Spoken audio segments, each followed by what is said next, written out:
Good morning, everybody. Thank you very much for being here with us this morning. My name is Javier García. I'm the CEO of UNE, your host today, the Spanish Association for Standardization, the Spanish member of CEN and CENELEC and ISO and IC. And in addition to being the CEO of this organization, I also have some responsibilities. I'm a member of the board of CEN, the European Standards Organization, and I am the vice president of ISO. I am the chair of the ISO Technical Management Board. That's why I was having some conversation with some of you guys just before on how I'm particularly interested in understanding the relationship between the works here at European level and the works in ISO IC to ensure that we deliver efficiently and that the time that you all are putting into the standards ecosystem is as effective as possible to address the challenges that you're facing. Have been given by Amanda a few indications on what to say now in the opening of the session. I think by the end of the day, you will, if not yet, realize how much Amanda is on top of this whole week, and everything is more or less under control, but at least well planned.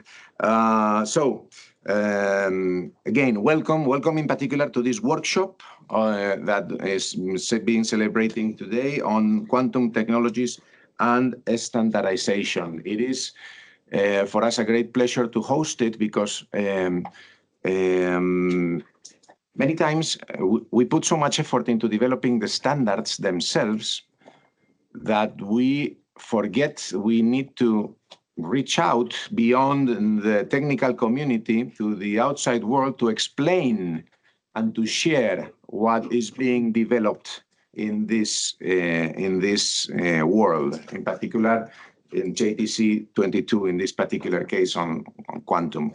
And since as much as I can remember, I always say this sentence: as important as the works in the technical committee, it is to share with the outside world, to disseminate, to explain what is happening here and why this is relevant to society, to industry, to our stakeholders in general. And this is why I like so much this type of events. This is one of those actions where you really promote and you show the importance and the relevance of what is happening here, and you involve, in particular in our case here from Spain, we take the opportunity, obviously, to get more involved, if possible, our national, our local stakeholders, for them to really understand and, if possible, get further involved into the standardization works.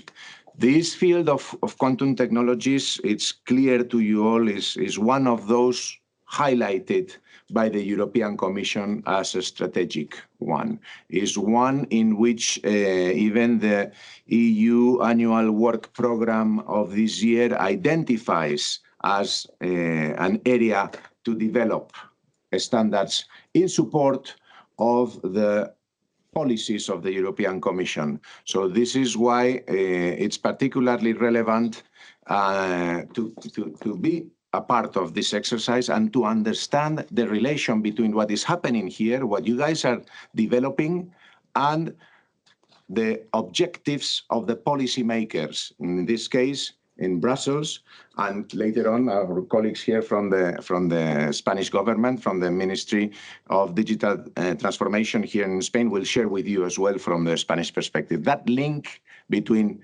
policies and standardization, between regulation and standardization, so much in the roots, in the essence of what you do, and so important to understand the role of each one, the policymakers and the standardization community delivering solutions to facilitate the implementation of those policy measures, and to and particularly to companies, and in particular to small and medium-sized companies, who are the ones that have the biggest difficulties.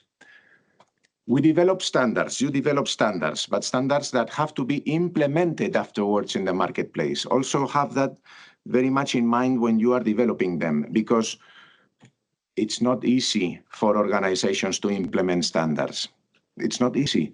We try. One of the, in July, we had the opportunity to present in this very place a report prepared by the Spanish government on the economic impact of standardization in the Spanish economy.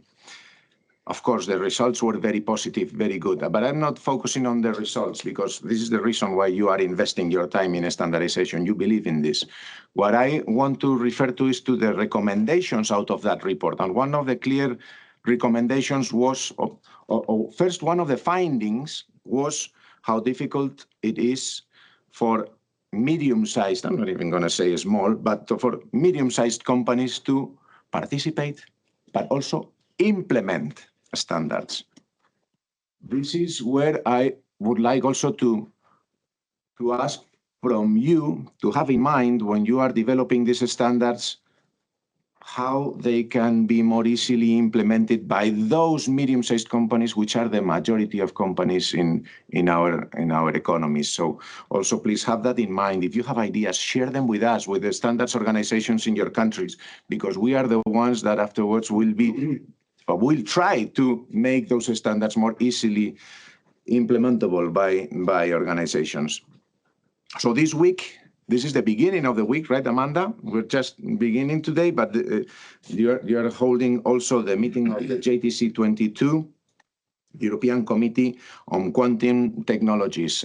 It's going to be here in this floor and downstairs as well, so we're going to be seeing all during the week. I hope you enjoy our premises and the neighborhood. This is really a beautiful neighborhood, a nice neighborhood. I don't know if it's going to rain a lot, but I hope that you can enjoy it, walk around, enjoy the restaurants, the bars, just the walk in the street, because it's very nice, all this area. Really, this is the center of the city, historical park, and really beautiful. So I hope that you enjoy it.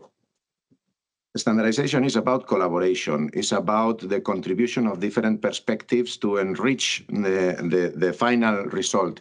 If what we do in this community adds value to society and to our community in general, is because the result of what we do, what you do here, follows a set of values, of principles that need to be taken into consideration. Openness, transparency, all perspectives taken into consideration. This is something that, and I look at the two co-chairs, this is not easy to achieve, but the purpose is difficult to find a task more fulfilling than this. So I really thank you for that and for the attitude on addressing standardization. For this session, for the week as a whole, I want to acknowledge the collaboration of the Universidad Politécnica de Madrid. Thank you very much for your support in organizing this event, and also for the QuTechSpace project, which is a project of the European, financed by the European Union, that's working on standardization needs for satellite-based quantum key distribution, which is a very good example of how research projects and standardization efforts must go hand in hand. This idea of standardizing at the right time. When is the right time? Not too early, not too late, but from the research, from the innovation step, to have it in mind so that we definitely don't get there too late. I finish with also some recognitions and appreciation. I hope you will understand, to my local Spanish colleagues, in particular to the colleagues participating in our National Mirror Committee, to JTC 22, from the industry, from academia, government, companies like GMV, GMV, Ispasat, Telefónica, research institutions like the Universidad Politécnica, the Spanish Metrology Center, CSIC, the Research Institute, and INTA. Thank you very much to all of you. And of course, I have to make a special reference, because if not, Amanda will kill me, to Vicente, because your leadership on the National Mirror Committee and here at European level is key. This we know in this community. You really need individuals that understand and that have the capacity to mobilize and lead. And this is what we see in your case. And I thank you for that and for the time you're also going to put during this week. Thank you. Thank you very much for that. Nothing else. I've taken longer than I wanted, but I didn't want to take this opportunity to address you. And now I would like to give the floor to my colleague from the Ministry of Digital Transformation, whose first name is exactly like mine, but not completely. Javier Aday Delgado Soto. Thank you very much. Welcome. Welcome. Welcome to Madrid, everyone. I hope you are enjoying your stay and you could get a hold of what El Clásico was this weekend in Madrid. My name is, as Javier said, Javier Delgado Soto. I'm the head of the Quantum Technologies Unit at the General Direction of AI in the Spanish Transformation Ministry, Digital Transformation Ministry. My general director was the one that was supposed to be here today, at least in the first part, but she couldn't come. I'm sorry for that. I'm going to explain her part and my part. My presentation aims to give all of you, especially international attendees, an insight of what Spain has done in quantum technologies in the past few years, based on our national quantum strategy and where do we stand on standardization. First, the first part will be the one that was Aleda's one, so I'm sorry if I did a little bit worse than her. When we first started thinking about our strategy, we studied what our ecosystem was like. We saw, thanks to folks like Vicente, as Javier said, and the SIG, them, everywhere, that Spain had a high scientific proficiency in quantum technologies, especially in quantum communications, as you all may know. We had a quite a mature ecosystem, and we thought that quantum was a strategic and technological sovereignty priority, as everyone in the European Union thought. So, together, the Science Ministry and my ministry, Digital Transformation Ministry, created the Estrategia de Tecnologías Cuánticas de España with 808 million euros funding. This strategy has 4 objectives. The first one that was strengthen our research and knowledge transfer. Second one was creating a Spanish quantum market. Third one was preparing our society, Spanish society, but also with European society in mind, for the disruptive change quantum promises, and lastly, to consolidate our national ecosystem. When we were thinking about this, we were planning steps in each one of them, and we realized standardization was key to all of them. We needed standards for our ecosystem, we needed standards for our industry, and that's what we aimed to put in our national quantum strategy. I'm gonna give you a brief introduction about Spanish quantum ecosystem. This is just some of our players.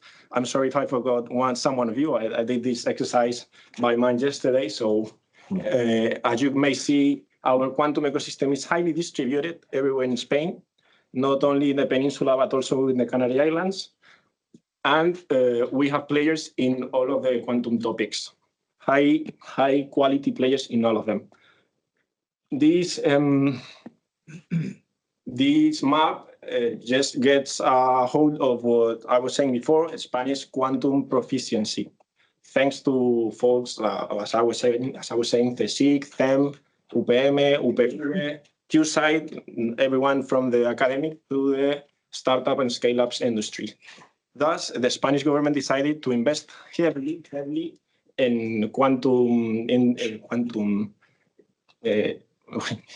ecosystem, in the quantum private ecosystem also, and in the quantum academic side.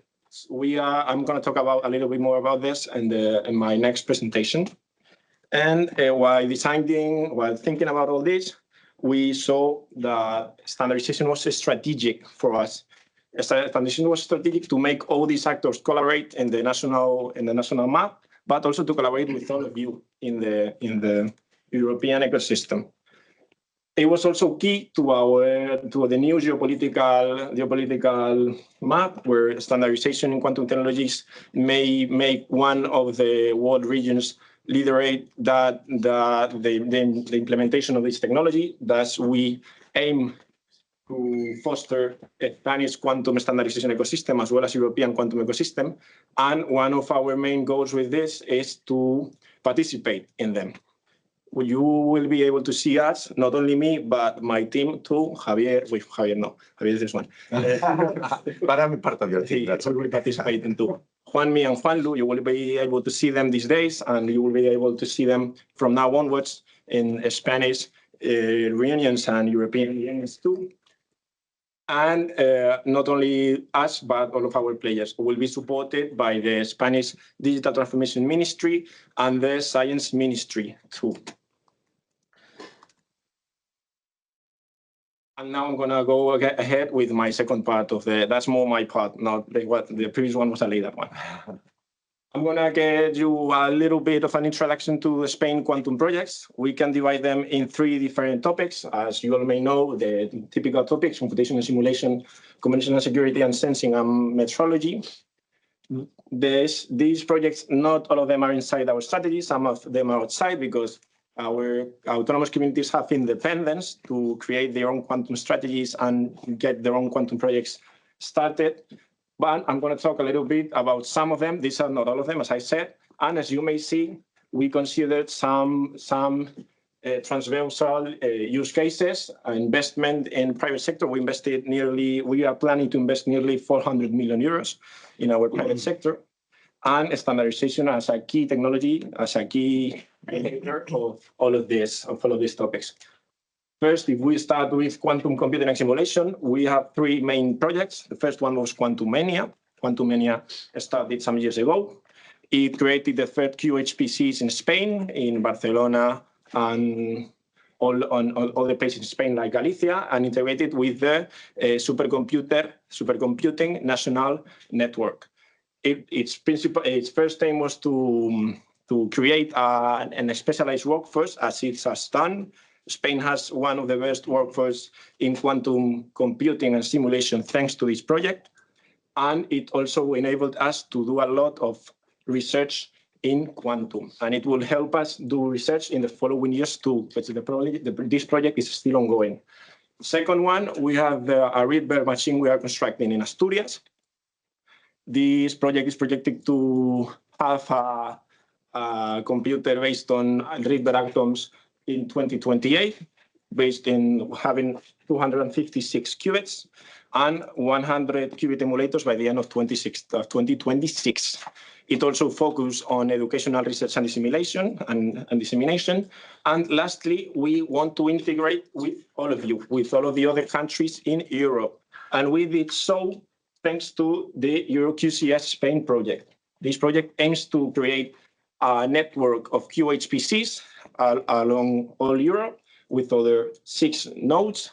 You may be next to one of them. We have Germany, Italy, and much more of them, and focuses on research and discovery along all Europe, enabling researchers through all Europe to access this network. So you will be able to access our Spanish supercomputer, our Spanish quantum hybrid computer in the near future. And we must say we are proud that all of this technology is European. We didn't use any external technology to build our computers.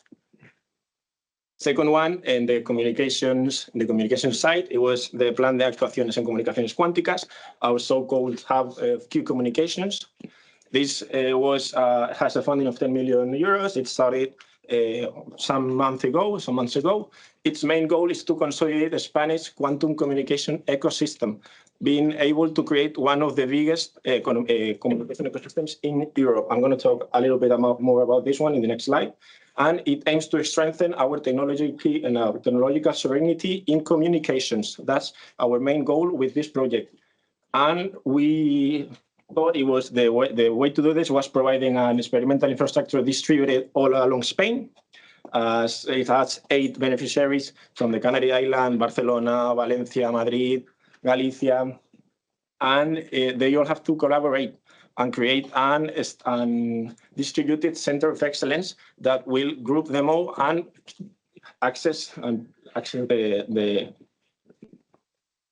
Then the project has three lines. The first one was use cases in QComms, where the first part was to create an optical ground station for satellite connection. We have created several of them in Galicia, Madrid, as I was saying, Canarias, Catalonia, and one of the biggest terrestrial connections, quantum terrestrial connections in Europe, connecting Madrid and Barcelona. This is going to be implemented by the end of August next year. We also focus on R&D that's heavily related to standardization and on training and outreach. As Javier was saying, we think that quantum technologies not only have to be research and discovery, but we also have to integrate our small and medium-sized enterprises and big enterprises. That's why we think we not only have to train researchers, but also enterprises with this project. As one of my colleagues was talking about before, we also have the Plan de Complementario en Comunicaciones Cuánticas. This project is from the other ministry, Sciences Ministry. It has 73 million euros funding all across Spain and aims to create a high secure communication structure based on optical communications, optical satellite communications, and terrestrial communication. I'm finishing, as I'm taking too long. And I want to talk a little bit more about how Spain sees the future in quantum technologies. And we think our future goes two ways. One way is standardization, as I was saying, and the other way is Europe. Europe needs to get a hold of all our national projects and collaborate, all of us, in order to compete with the other global actors. First quantum initiative, the European Union is aiming to get next year is the quantum competence clusters. In Spain, we are heavily invested in this topic, and we want to have one of these. This initiative will provide funding, ecosystem building, knowledge and protection, standardization, all of them mentioned, to our enterprises. It's not focused on research, just focus on enterprises. We will have one, and we think this is the first step for Spain to be part of, to have a decisive role in Europe, with looking forward to the Quantum Act in 2026. But not only this, but also the strategic roadmap. I suppose you all know this, but the European strategy proposes 6 roadmaps. Another one has been added, supply chain. And this roadmap will be the base for the Quantum Act. So we, as my ministry, as we do in standardization, when we are going to be part of the standardization project, we are also going to be part of the roadmap creation. That's going to be a collaborative document through 2026 by all the member states. And that's all the Spanish initiatives in quantum technologies. I hope you got a hold of what we are doing. And I want to say at last, that you can contact me or my team or anyone in my ministry or in science ministry. We are open to collaborate with every one of you, every country in Europe, every institution in each country. So I thought I wrote my email. It's on the first slide, so you can go back. It's on the first slide, yeah. My email is on the first slide. I'm sure we can get it. Okay. Ask Amanda. There it is. Oh, down there. That's my email. So you can contact me or anyone in my team. You can ask them. You can raise your hand so they can know who you are. And we will be hoping to hear from you in the near future. Thank you very much. And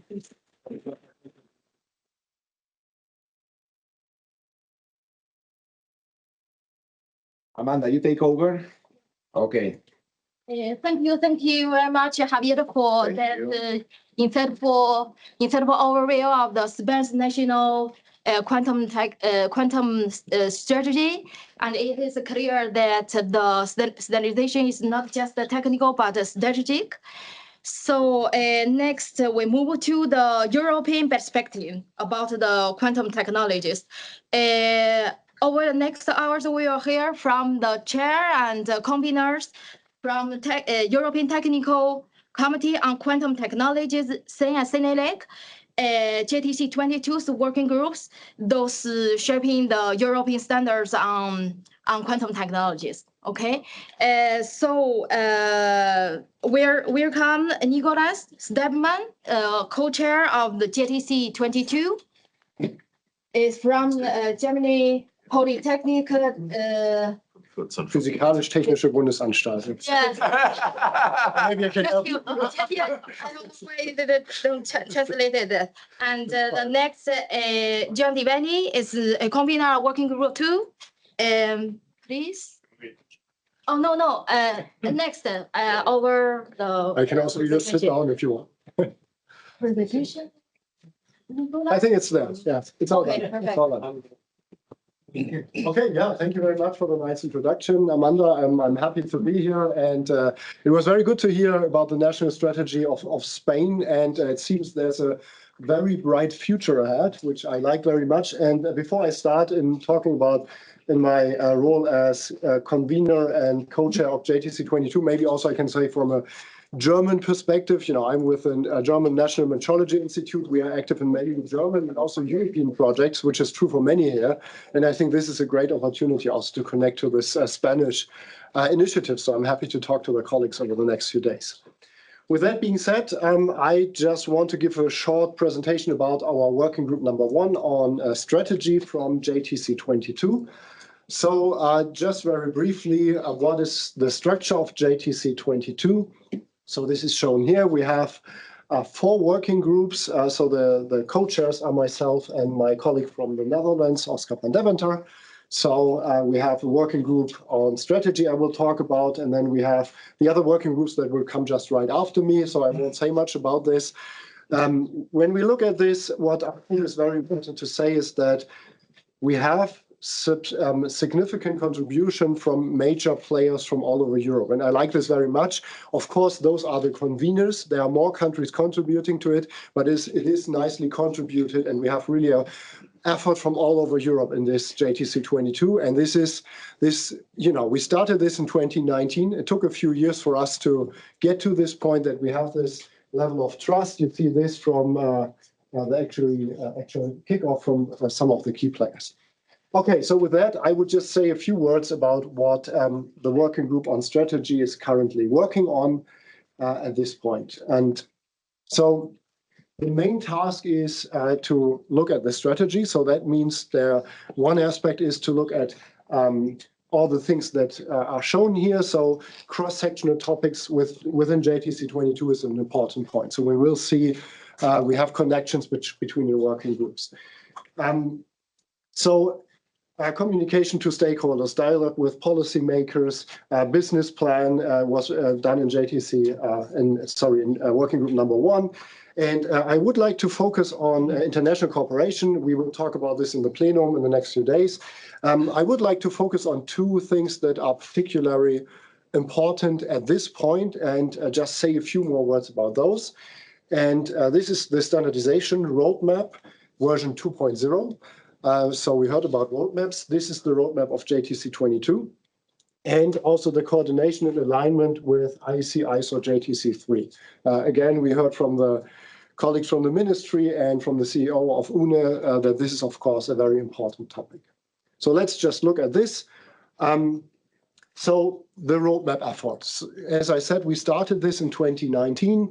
At this point, it was called Focus Group Quantum Technologies, and we gathered from all over Europe over the course of the first steps. It was about 200 European experts and hundreds of contributions in this time frame to come up with basically standardization needs in quantum technologies for standardization in Europe. And this took us some years to find consensus here and basically write this up in the first version of the roadmap, which is publicly available in a newer version now. You can see the link here. And this is basically where we come from. So this is, and it's important to say, we started this in 2019. We put a lot of effort into this, and many of the people that contributed to this are in this room, obviously. And this is a snapshot from 2022, still focus group. We heard already from the center, he's right up here. So he was also one of the early contributors all the time to give input into this. And so this is actually important because it also paved the way for this very committee. I mean, this was basically the written up standardization need that we used in the next step to propose the creation of a actual JTC22 committee, which is now led by Dean. So I haven't mentioned Marius yet. Dean, the German standardization body, there he is. And the chairs are, as I said, also of JTC22, Oscar and myself. Okay, so there was an update published in March 2023, and in 2025. So we are now at something like version 1.1, if you want. And this is, as I said, done now in working group number 1. I think it's fair to say that quantum technology is a very dynamic field, and we saw this from our Spanish colleagues before. That means, of course, this has to be adapted all the time, and adapt to fast developments, and also to help to the coordination international level. I will come to this, and this is why right now there's work going on in Roadmap 2.0. And just to give you a flavor, the idea is to get a bit less into the technology and be a bit more in generalized topics, and also update the timing that we write in this roadmap, because, as I said, this moves, and improve the involvement of main stakeholders, in particular from industry. And I'm really not the expert, so the convener is John. He will be the speaker right after me and probably also talks about this. Oh, no, he doesn't. But John and Dion, somewhere here in the room back there, those are the experts running this sub-work group in working group 1 right now. I guess most of you know, but if you have inputs, this is ongoing work, and you actually see the contacts of John and Dion there. And you can also talk to me or Oscar, obviously, and we can relay this.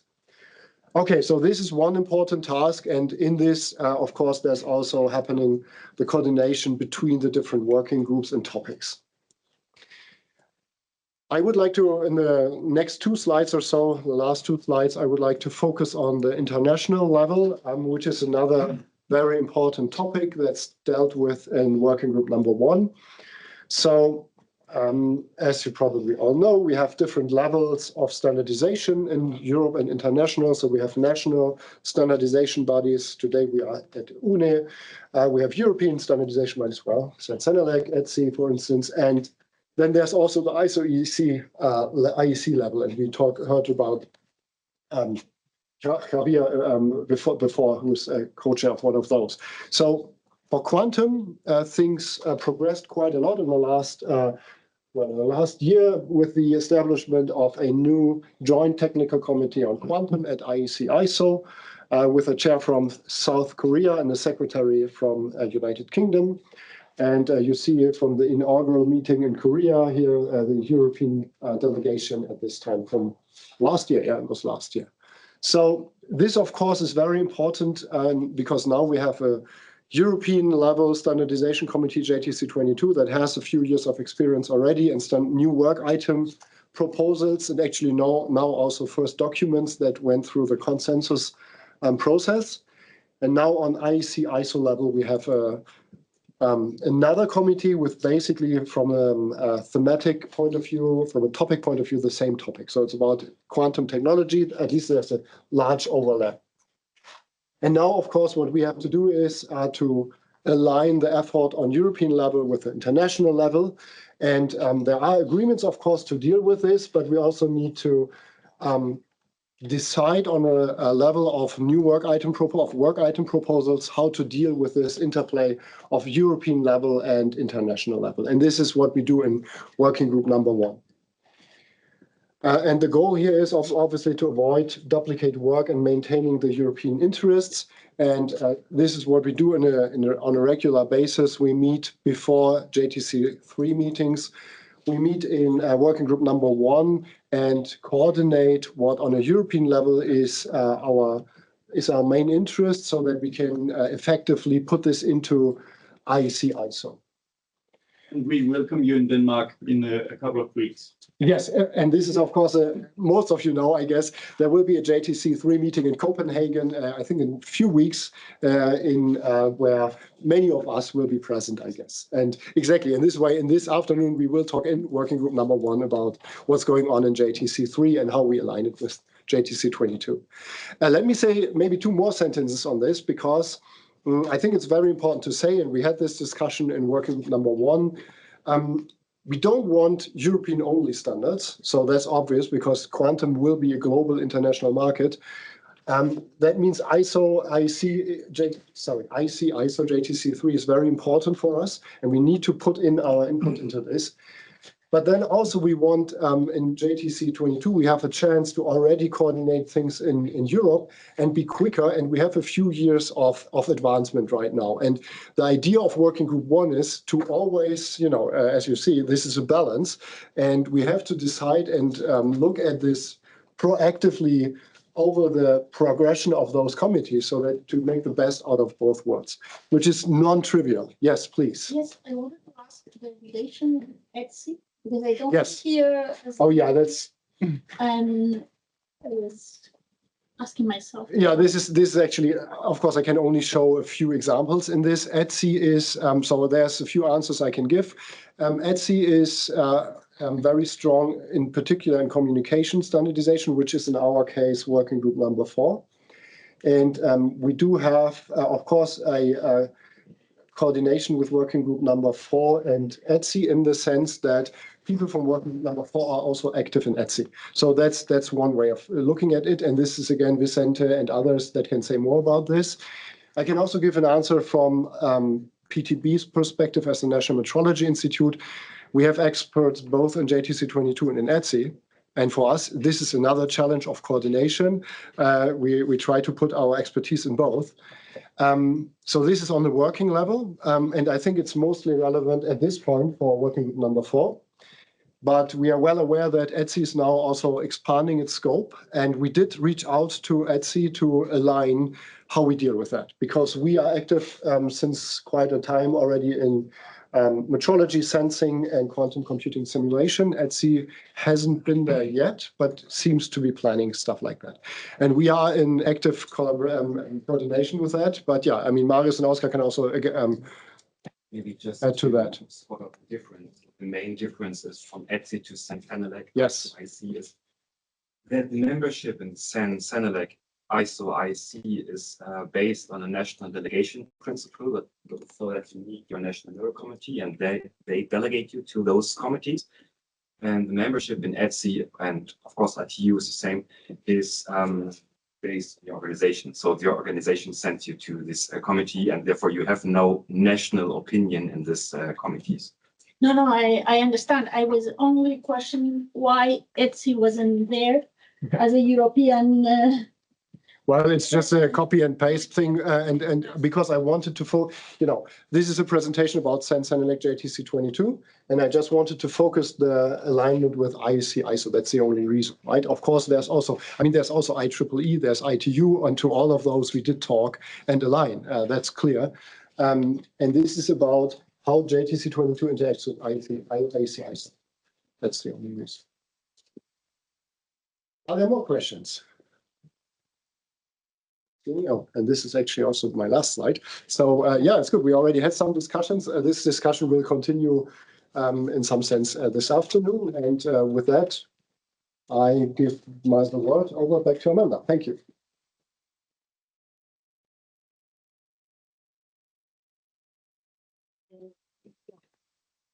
Okay, welcome to John. John Devaney is from the UK National Physical Laboratory, and also take the role of the Computer Working Group 2, Quantum Methodology, Sensing and Enhanced Imaging, and Quantum Enabling Technologies. Yeah, thank you. Yeah, it's a long title, and I've got a funny feeling I put the next slide up saying there are no standards proposals in JTC 22 that fit in the sensing and enhanced imaging. I welcome them. There's work in JTC 3, and I know there's work happening in Europe. If anyone feels they want to promote a standard in sensing or imaging, then my working group's waiting for you. As a metrologist, like Nicolas before me, I think that quantum metrology underpins everything we do. So it makes a lot of sense, but we're not doing anything under that specific banner. Quantum isn't a quantum metrology standard. or whatever, not yet, anyway, which leaves enabling technologies. And I see these as the building blocks for the quantum technology, for the products that we're working towards or that we're already selling. And this is the list of projects we've got already. This is a really boring slide, I'm sorry. But within it, I'd say there's a couple of important things. One of them is that relationship with JTC3. We decided that what we initially called a metric standard, and it's still on the system as metrics and vocabulary, would be better housed in JTC3, and we do it at global level. Talk about a fundamental standard. We'll be talking about largely the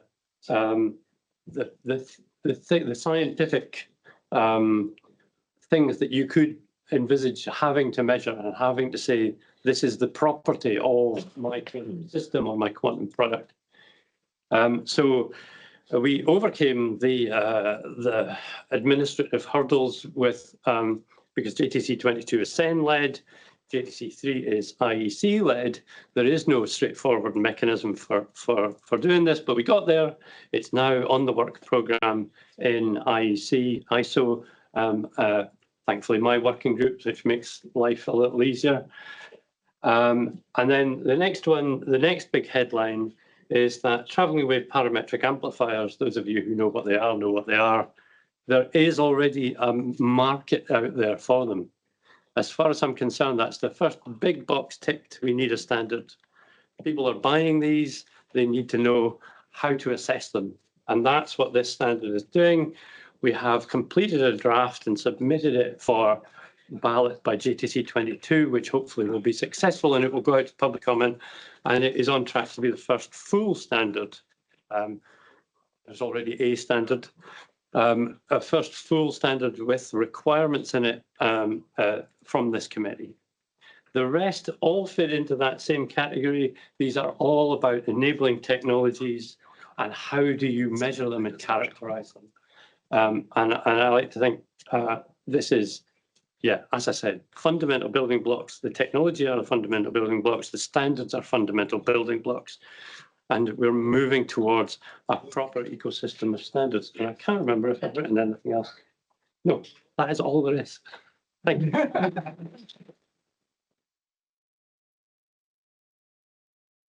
Questions? Good. Okay, next, welcome to Alexandra Paul. It's from Pascal,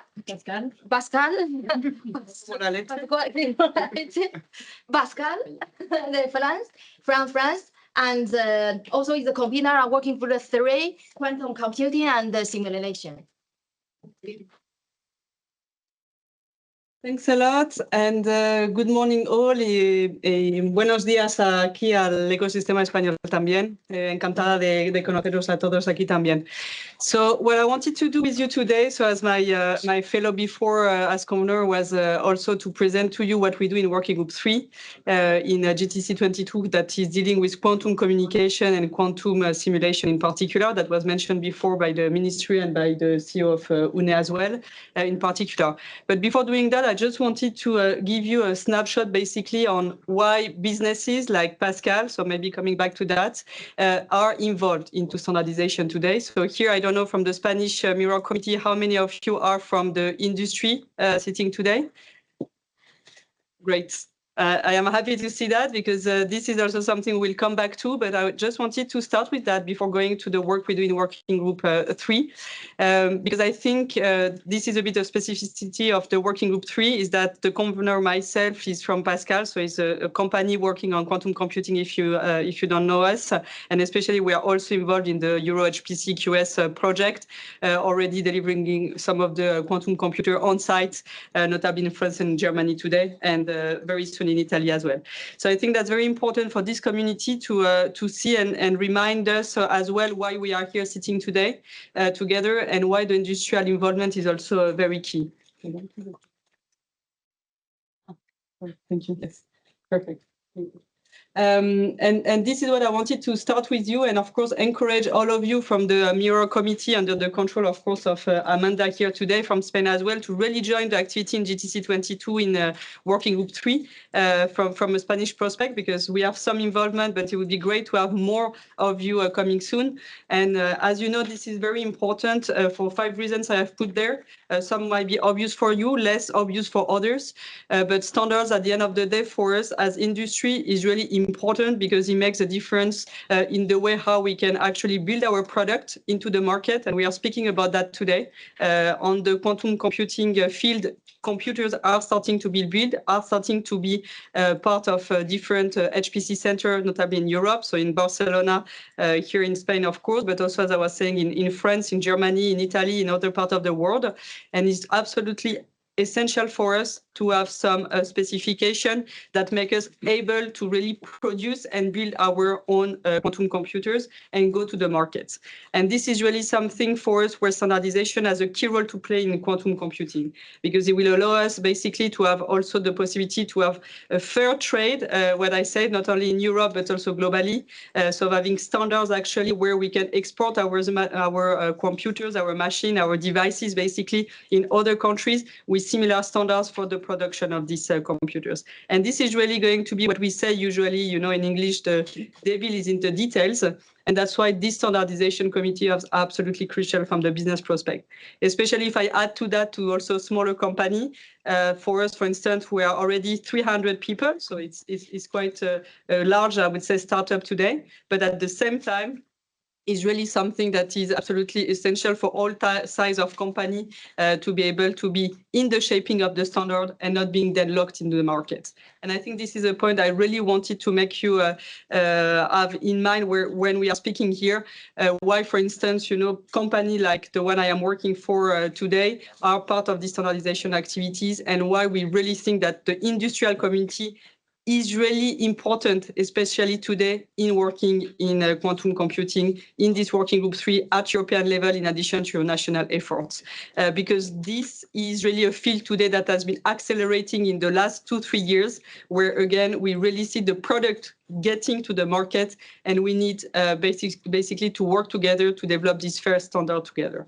So this one, what I wanted to tell you, and of course, this cannot be done in a silo, in the sense that we will be able to collectively to develop this industrial, if I can say, quantum computing standard, only if this also gets, you know, to the top of our respective, of course, entities, public or private, to really see quantum standardization are really a strategic enabler of our growth strategy. And I have seen that in some of the slides in the first presentation from the ministry about also the interplay like standard and IP, and how this is essential to drive some of the growth. Sorry. So now going to what we do. So now in the working group 3. So far we have been delighted with some of our colleagues actually from the Netherlands to have the first technical report or the first norm going out from GTC 22 in working group 3, the layer model. So it's the first box on the left that you see. This has been already published in September and is now in the market to be bought by the different entities across Europe, and is really setting up some of the foundation, doing an extremely important work to explain, you know, what a quantum stack is and the different layer of that. And that is something that already posed the basis in Europe to talk similarly about quantum computers in Europe, and be able to then even specify some standards in some part of the stack. So this is something we have been working on with our colleagues from Dev Circuit in particular. And this is now in the market. And as I was saying, it's the first piece that we have at GTC 22. The second topic that we are working on today as work item, that must work item on quantum computing, is really about the interplay between HPC and quantum simulation, quantum computers together, the different workflows, how we can work together in practice. And again, this is very important at the moment where we are speaking today at having, as it was said previously, for example, the first quantum computers in the supercomputing center in Barcelona, for instance, but also in other regions in Europe via also the framework of EuroHPC at European level. And there we are starting to work on this specification on how this workflow works. And this is led by our colleague from the CAA, Patrick Caribot, that will join us also this afternoon, and that will make a specific presentation on that on the plenary, because we are now at a stage of advancement that what we say the work item will be what we call activated, in the sense that the first part of the work has really been advancing a lot. You see, with already many different countries involved. And so now we really want to go quickly, as I was saying, to the market. So as this type of technical report, and here it will be actually technical specification, sorry, that will be developed, can really go to the market as a tool that we can all use from an industrial prospect as well to start building some of our specification. So I really invite you here today, if I can, also the Spanish Mirror Committee, the audience, that if you have interest in quantum computing, working on that field, to really join these activities, because now we are going to really accelerate this stream of work that is already very well advanced for more than 1-2 years in work in progress, to aim, you know, by the end of around 2026, beginning of 2027, to really have the final specification there. So this will also nicely fit with the Quantum Act and some of the timeline and the standardization roadmap that we have seen, but it's really concrete work that is really accelerating. And again, in standardization for the industry is really time is essence to accelerate that. And the third work that we are working also that was just what we call activated. So when we said activated, is the work has been done in a preliminary mode, but in the preliminary mode in GTC 22 is already something very substantial. So it's not a preliminary any longer, but is really now activated to be able to also be completed as fast as possible as technical report, to there look at different benchmark of hardware performance, basically, and see how some application for quantum computing can work better or not, depending on the platform used, whether it be on neutral atom Rydberg or other type of platform, for instance. This is what we want to compare, and this is very critical work today in the community, not only at European level, as I have heard from Nicola, but also at global level. And this is a work that will also be basically normally finally activated by the end of this year, and should be also completed by next year. So to be able that we can also leverage what is done at GTC 22 quickly and well done, actually, with many experts from different member states at European level. That could also be one of the baseline for any work that we might do at GTC 3. So this is an illustration of that. So this is the three main work item where we have been working, and where we should have by 2026, what I was saying, by the end, really some very concrete advancement. So I really encourage you again to come to this last phase, if I can say, if you have interest into that. And we will also have different work streams that are going to start as well in Working Group 3, including the one, as you can see, from the cryogenic solid states, that is starting as, if I can say, taking the basis of the layer model and start to work on this as a technical report. But we will have other things that we are exploring. And if you have interest, I invite you all to join the Working Group 3 tomorrow for the other work item that we are exploring at the moment. And of course, to propose anything that might be interesting for you as new. To conclude, what I wanted to do was two things here. From a year now, mostly, that I am a convener from Working Group 3. I was not at the origin with the rest of the team, but what I have seen, and I wanted to share some prospect with you, also from being a convener of this working group, and also from this industrial prospect, and also from a startup prospect as well, was some of the things that I see where we are still actually some blockers to advance and have a maximum impact, and also discuss a bit, reflect then on some possible levers that we could use. And so here, what you can see, and again, this is something that is really obsessing me as an industry, is really this jungle of standards. So we have discussed that. We have different standards. We have, Oscar will tell me how many standardization committee, 200, how many? 250 committees on standardization as well, and as many different quantum standards that can be developed. For company like us, especially, it was said that before, small as well, is very, very complex to be able to build our computer and to be able to comply, if I can say it in a way, to all the different standards that they are developing in the market. And at the same time, as I was saying, is a paradox. Today, there is almost 8 European systems for quantum computing put at European in place across Europe. 3 out of this system will be built by the company I am working today. And at the same time, I might then be a bit, I would say, slow down in the way how I can deliver quantum into the market because of some different standardization that might happen. So for me, this is very important, I would say, to have really some consistency at minima between the different standards that they are emerging at European level, at industrial level. And I agree, what we need is global standards. But at the same time, if we can advance on some of the standards at European level that can become the baseline at international level on some field where Europe is already strong, as we have seen, I think, for instance, in quantum computing, we should really leverage that, because this jungle of standards is what can be killing some of the industrial company today. The second point, as I was saying, and is the corollary of it, is complementary, is of course this vendor locking.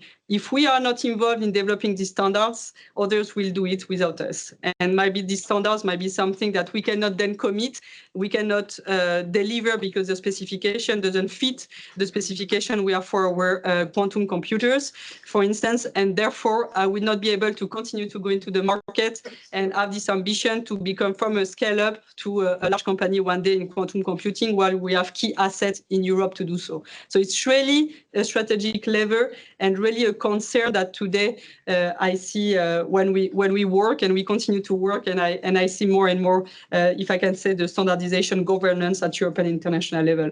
And finally, of course, on the left, what we have here is some of the also struggle we have, and this we can all agree on that, in the sense that we, yes, still lack resources in the different expert group. Yes, we lack resources from the industrial experts in particular, and this is really something that could indeed slow down the power we can have collectively here in this room as a European community, advance the work of GTC 22 and especially in working group 3.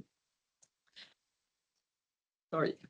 And of course, the last point here was on what is very important is on the markets on the right side, sorry, the quantum market relevancy. And this, I just want to make a focus on that, is that standards today needs to be developed with the next frontier of technologies, if I can say like this. So it's important that we really work on standards that are going to be meaningful for the development in the market. So it is really the priority here, because lengthy, sometimes we can have lengthy processes. It can take 24 months, 48 months to build a technical report or technical specification. That's why I was saying in the working group 3, we try to really fast track and accelerate without undermining the quality of the work we do into that, to really go into the market, because we need to be market relevant. The worst thing that can happen is that the standards goes into the market and the technology has advanced already 3 times more. And this, I can see it, for example, on quantum computing, where we are working, where something needs to be addressed is, for example, on the digital quantum platforms and what we call the fault-tolerant quantum computing, FTQC, that we might have to address quite soon in our group as well. Otherwise, what we are going to be developing today might be obsolete by the time it's on the market. And this is a real issue that is also linked to the balance of the processes of standardization that we have today, that we need to find a way to fast track, especially for companies. So finally, this was related to what I was saying, and Nicola has also discussed already about that, better alignment, synergy between GTC 22, GTC 3 in particular, and I was trying to explain to you why, but I think from what you have heard, you have understood it as well. When we can, let's be opportunistic and leverage what we can do, what we have done well at GTC 22 to be the baseline at GTC 3, that would be important. The second thing is on the processes. I think we need to rethink some of the processes, how we work to ensure that we really have more businesses involved in a more lean manner in our work, because otherwise we will lose this industrial expertise and we will lose our market relevancy. Something that I see as well as top of my mind, I start by the bottom, what I was saying, market relevancy, how we start to think about FTQC more in particular as one of the market reality. And the other one is how we think about having some of these sustainability criteria, at least for quantum computing, into the standard we propose. We see that emerging in other fields like the energy sector. This seems very, very natural. For the footprint, the energy footprint of the technology we use in quantum computing, this should also be something we need to reflect on, because it will also be a way to build our competitive advantage by having a technology that is clean. And I think this is some of the lever and action and some of the also items that we should reflect collectively together. So thanks a lot, and I hope to see you in the working group 3 and having more also the Spanish community here joining as well in the coming months. And thank you, Amanda, for all the preparation. Thank you.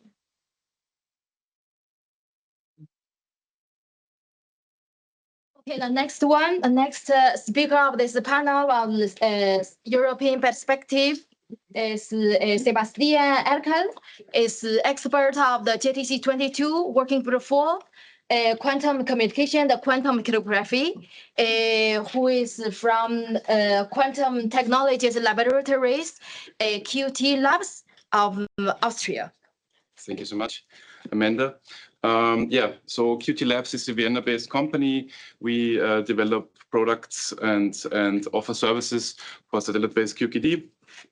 And so I'm not a convener as the speakers before me of any of the working groups, but I'm project leader of a work item called Standardization Needs for Satellite-Based QKD.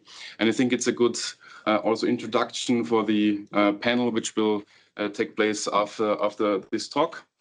So let me start by giving you a bit of a motivation why satellite-based QKD is relevant. So first of all, the range of QKD in fiber networks is limited. So to really get to global distances or to global key distribution, we really need some kind of capability in space. And EU policymakers are actually acknowledging this fact and are investing quite large amounts of funding or of money into infrastructure projects such as EuroQCI, Iris Square, and so on, and thereby also driving the commercialization of this space segment in QKD. And so a roadmap providing some guide and some guidance and some insights into what is actually necessary when it comes to standards is highly relevant, and both for policymakers and also for industry, of course. So a brief history why this or how this work item started in the first place is the QuTechSpace project, which is actually a project QT Labs is the prime of, with some large companies and universities in Europe, where the goal is to develop hardware, QKD hardware for space payloads, for QKD payloads specifically.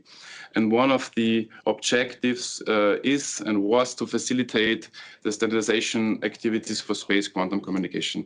And one of the first tasks is and was to kind of come up with a roadmap of what is necessary and where are the gaps. So then the consortium of this project decided to develop this roadmap in Sensenelec JTC22 in work group 4 on quantum cryptography and quantum communication. It was then proposed and approved by, I think, the end of last year. And the title is now Standardization Needs for Satellite-Based QKD. We also formed an ad hoc group with actually quite a large participation. It was a bit hard to get some big players, mainly from the space industry, really in these working groups. So the format is a bit more open in this case. So we have quite a number of large system integrators on board, many suppliers to the space industry, service providers, also research technology organizations and metrology institutes, universities and policymakers as well, such as high interest from the European Commission and the European Space Agency. So again, maybe 2 points I want to highlight and which have been discussed in this roadmap were, first of all, some of the differences to fiber-based QKD networks. So the most obvious difference is that the channel is not a fiber, but it is a free space channel that comes with a lot of challenges in operating such systems, because the satellites might move very, very fast, and so you have to really it's a technological challenge to really keep the alignment between a satellite and the ground station. This also leads to the fact that, as opposed to fibers, the availability is not always guaranteed. So it's quite of a intermittent service. So this depends on the weather, it depends on how often the satellite is actually over a certain location and so on. So this all has to be taken into account. So the whole service model is completely different. Yes, and also obviously QKD modules, which are for fiber-based QKD, have let's say the environment is usually some data center, and here we have the space as the environment, which makes a huge difference in the approach to developing this technology. So these are some of the main differences to fiber-based QKD systems. And the second point is also this impacts the market and supply chains of satellite-based QKD. So standardization is supposed to harmonize supply chains. So we looked into different service models and the technological supply chain of satellite-based QKD. And yeah, as a matter of fact, the supply chain is much more complicated and intertwined than it is for fiber-based QKD systems, simply because of the fact that we have so many players involved in such satellite-based QKD missions, that these are huge amounts of money which have to go into developing such a mission. And so we have a lot of very highly specialized companies which really bring only niche products into space. And so the whole supply chain is way more intertwined and international, and also has public and private sector parts than is the case for, let's say, the fiber-based QKD market. Then we looked, this was also a bit of a lengthier process into the state of the art, because we wanted to somehow that the standards we propose to be developed, that they are relevant, that they are practical, that they really align with real world needs. So we looked into all, so we mapped all of ongoing QKD, set QKD missions worldwide, and looked for really the best practices. Because if some mission design is chosen, some mission design aspect is chosen again and again, we can be very sure that this is a design this is an option which is worth looking into and probably worth standardizing at some point. So we looked into some of those common characteristics, such as the orbital class, so which orbits these satellites take, for example, low Earth orbits or geostationary, the quantum link configuration, so whether it is up-down link or inter-satellite link, and also to some more technical aspects, such as the QKD protocol and the encoding of the information into the single photons.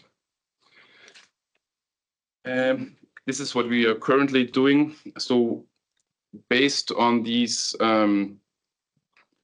mission designs, which we found out to be the ones which really are used again and again, we now want to define kind of a functional architecture, which is not supposed to be something normative. So this is just to have a complete map of what is necessary to really launch a satellite-based QKD mission, to have a map of everything in the best case, and to define all the functions, all the interfaces necessary for it. We also want to map this to the QKD network layers, and also want to have a high-level concept of operations, because this is really very, very different to fiber-based QKD. And then the next, which is still ahead of us, is basically the meat of the whole project, is to really identify standardization gaps and needs. And I just want to list a few examples, a few teasers. So first of all, there are standards for free space laser communications. They are actually also in use for these large constellations already. But the question is, to what degree are they applicable to QKD? So really to the quantum channel. If we find that some of those standards are actually applicable without any modification, this would be highly beneficial, because then in future missions we could simply use products already on the market, which are according to some standards. Then we have the topic of key management standards. There are a lot of specification standards out there already for QKD, but then again, the concept of operations of satellite-based QKD is quite different from a fiber-based network on ground. But the question is, do these standards fulfill the needs of satellite-based QKD, where there is only for certain mission scenario, only one trusted node, which is a satellite, and we don't have these hop-by-hop networks for which would be the case for terrestrial networks. Another topic is that for fiber-based QKD, currently, to the best of my knowledge, there are not really standards on the QKD layer itself. So when it comes to wavelength, the encoding, the repetition rate of these QKD modules, there are barely any standards. And I think the reason for that is that usually these devices are sold pairwise. So there is no need to somehow align and to guarantee interoperability between a QKD transmitter and a QKD receiver. However, in satellite-based QKD, we have one satellite and we can have thousands of receivers. So there is actually a big difference when compared to the fiber-based QKD landscape.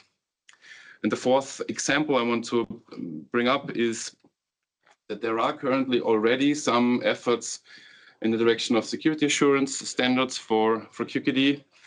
But the question is, to what extent are they applicable to a satellite scenario?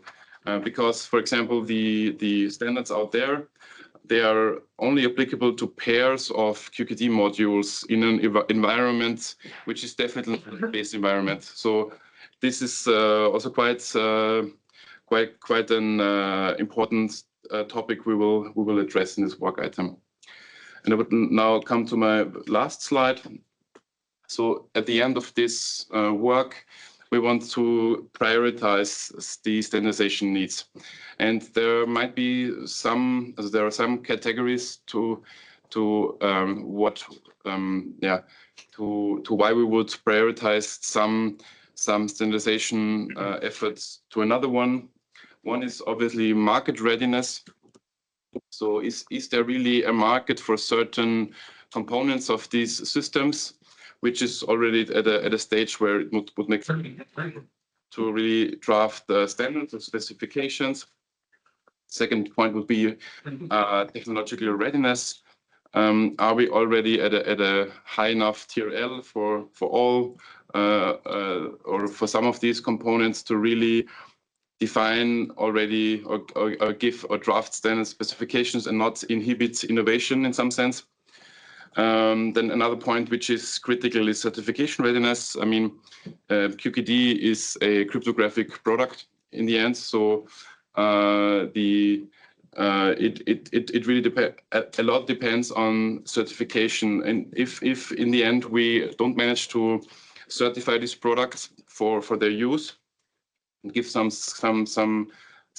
security assurance, then there will be no market uptake after all. So no one will use the system. It will not be usable. So this is also a big issue. To what extent are the systems as they are designed and built now certifiable? The fourth point is the interoperability needs. What I mean by that is it really needed that everyone can purchase their own optical ground station for receiving keys from a satellite? Is this the model? Is this the service model we envision? If this is the case, then standards would be really highly needed. But this has to be somehow discussed, and we will use this also for prioritizing the standardization. The ultimate goal of this roadmap is to really propose some high priority standards to be drafted after we finished, or once we have these high priority needs. And we finished, and I'm looking forward to the panel, which will come now. Thank you.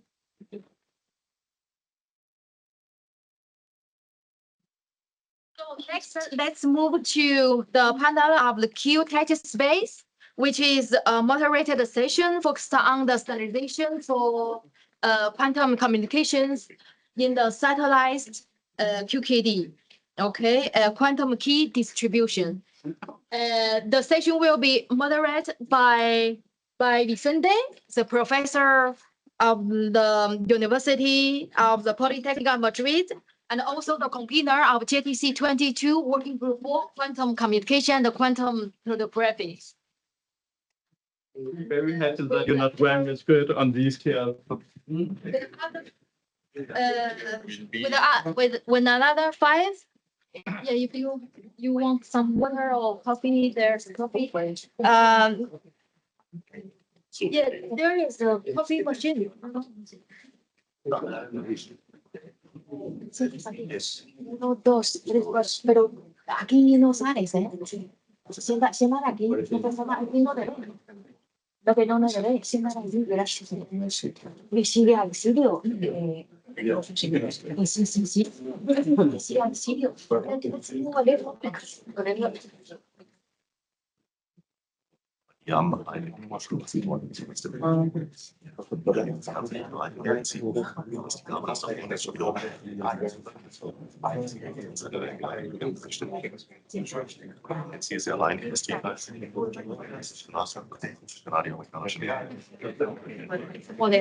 Yeah.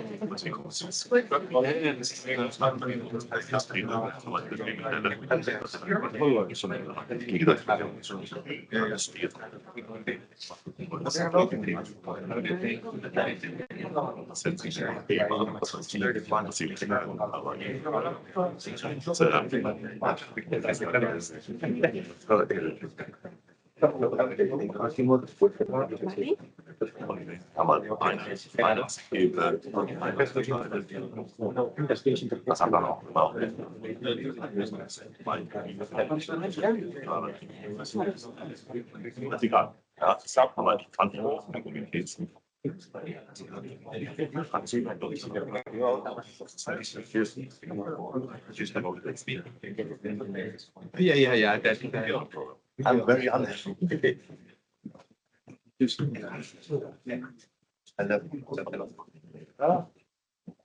is Okay, so thank you. Welcome to the panel. Yes, I will going to present. Most of the names whatsoever, because most of you know them already, but anyway, I will start presenting. First, we have here Oscar, Enrique, Sebastian. Well, maybe you want to speak to the audience instead of speaking to us. Mike. Okay, and Alfonso. Okay, so I mean the panel. I mean this is short. We are going to have something like 40 minutes just for this. I mean it's just about quantum communication in space. Basically, it's the same. The first question is the same for everyone. I mean, what are you involved in? And what is the main thing that you think needs to be standardized? So the first, our first speaker is Oscar. Oscar, you know, is convener of the Sense like JTC 22. And he's also responsible for the standardization work in Horizon Europe project called Laika, which is kind of the sister project of QuTechSpace, which is led by Sebastian. And so, what is your more pressing view from standardizing the space? Well, the Laika project is about components for satellite QKD. So within the project, we are developing many components and also some of their integrations, like the hybrid optical ground station. We are developing components like adaptive optics suitable to get the photons from space into a single fiber. We have, and now I'm just checking my checklist, we are building a dedicated prepare and measure source that can go into a satellite. And you know, satellites, they are harsh environments. Things need to be compact, they need to be light, they need to be high performant, and they need to be reliable.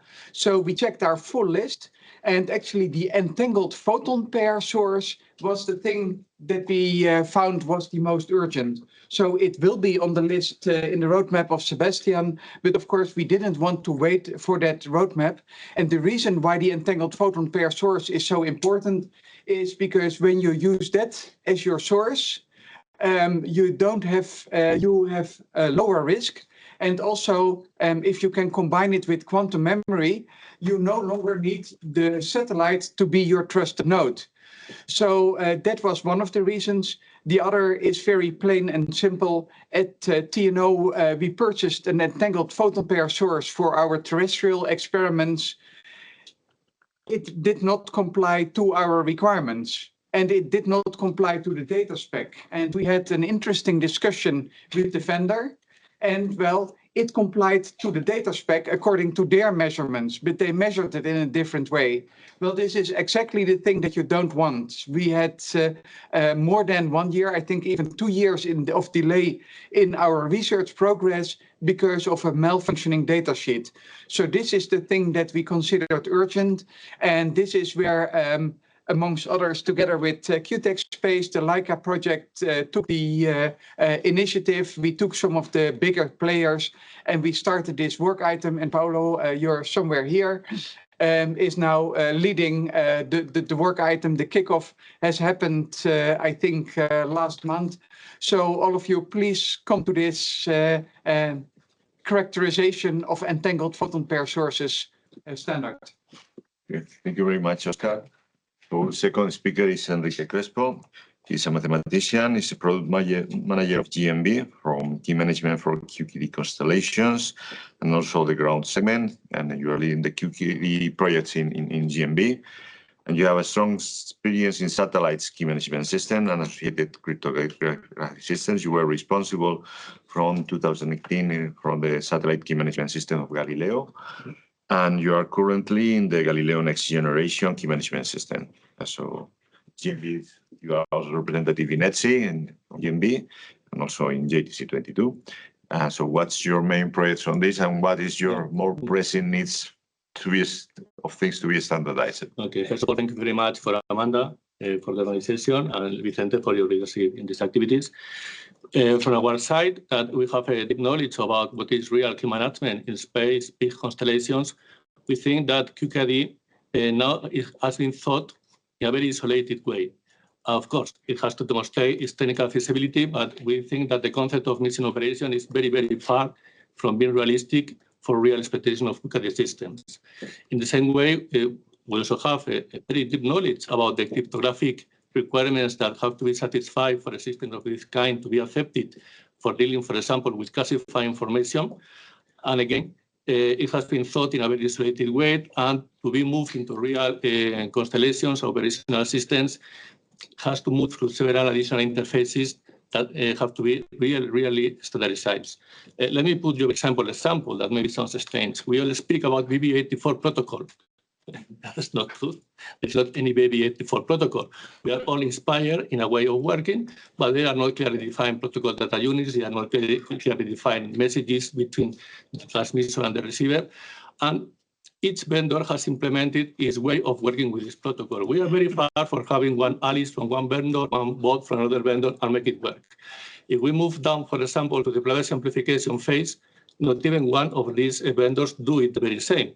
It's not even standard. Some ones use the object matrices, other ones use specific hashings for these purposes, and they, at the same time, have introduced very complex topic about intellectual property in the game.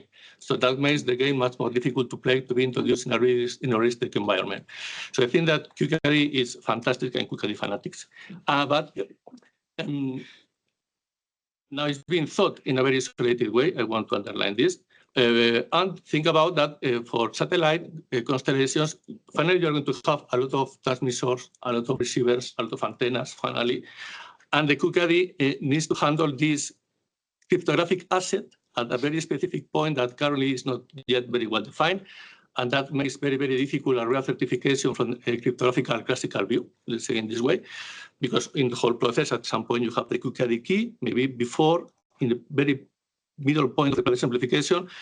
And this has to be first of all defined, because once this is defined, we shall have the first real input to define a cryptographic unit for the satellite and the cloud segment that have to work together that can be certified under current European national security agencies. So I think that when I move into QKD talks about standardization, I enjoy a lot of good people, fantastic working on that.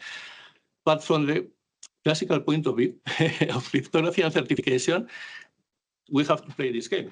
If not, QKD is never going to be really assumed in a mission like Galileo, in which you have very, very specific requirements working with classified information. And the final constellation are many antennas, many receptors, many ground systems, and the cryptographic unit of these satellites are not thought for these real requirements for dealing with security of the keys in real businesses. Okay, thank you very much. Okay, so the next speaker is Sebastian Ecker, I mean, you know, from the previous talk. And he is the one leading the QKD satellite for the satellite needs for QKD communications in space in the World Group 4. He's a senior system and security engineer at QT Labs. He plays a leading role in international standardization, as you know. He holds a master's degree in technical physics from TU Vienna, supervised by Anton Zellinger, by the way. And yeah, and also at Ikoki, a PhD from Ikoki. And you were also a visiting scientist at the European Space Agency, so you're certainly familiar with QKD in space and space issues. So you previously mentioned a little bit what are the main problems that you see. Exactly. Could you expand a little bit? I think I will keep it short. I have anyway talked already a lot. So maybe from a company perspective, one of the more pressing standardization needs or alignment needs in general is the what I already teased before is the actually QKD layer standards. So whenever we as a company get in contact or approach customers and they want to buy an optical ground station, for example, we have the same discussions again and again. Not only the wavelength, for example, which is anyway set by the mission, but there are so many other options you could choose from that it is a bit, that it slows down the whole process, the whole adaptation. So from this company perspective, as industry, it would be very helpful to have a set of standards. And of course, it's quite hard to accomplish since there are only a few. Nothing yet, but soon. Not a lot of missions out there, which you could connect to, in the sense of that it's not a defense or a governmental-led mission that can really buy an optical ground stations and just onboard to the system. So this would be very helpful. And the second two areas I see also a pressing need is from not only from a company perspective, but from a general perspective is when it comes to what you mentioned, QKD protocol.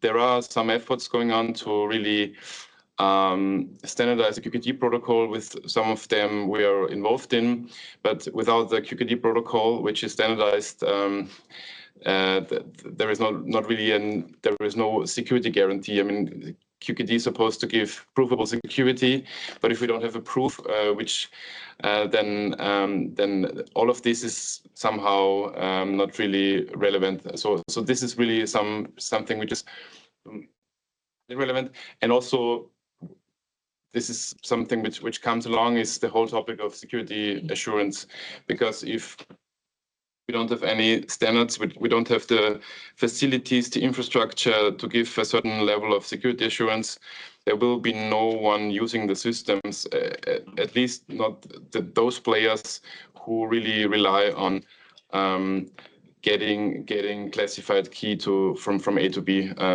So these are maybe the three fields where I see the most work to do. Thank you very much. So the next panelist is Eva Vega.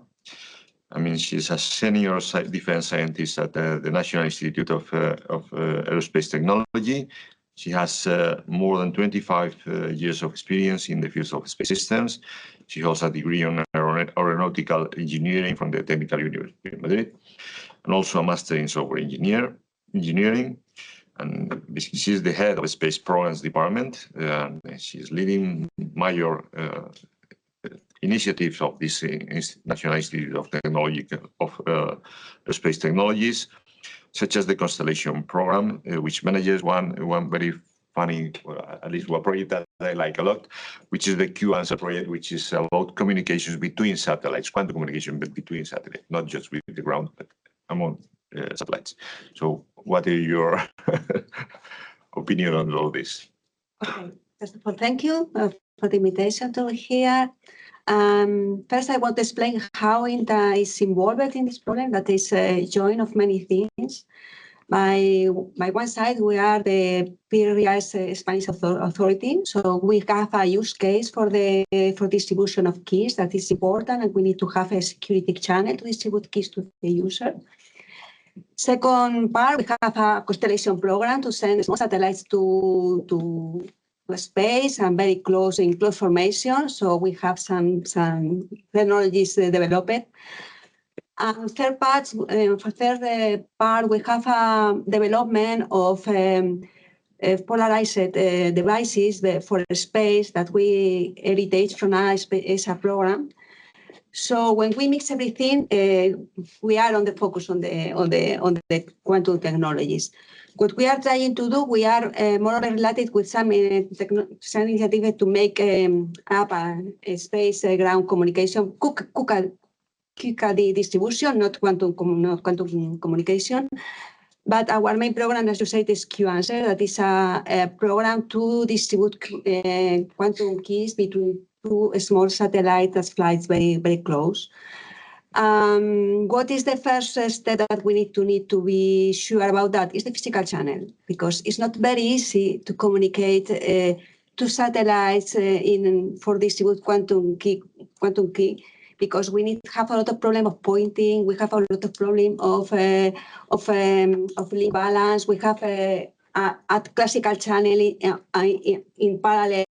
So for me, the situation now is a wonderful program for an institute of us. Like we can research, we can improve technology. But what we need first is to trust in everything that we have read, because we are not very sure about everything we have read about the taxes of mistake, the pointing needed, the rate, the data rate. So everything must be confirmed. And from that, we can start to talk about standardization, in my opinion. Okay. So thank you very much, Eva.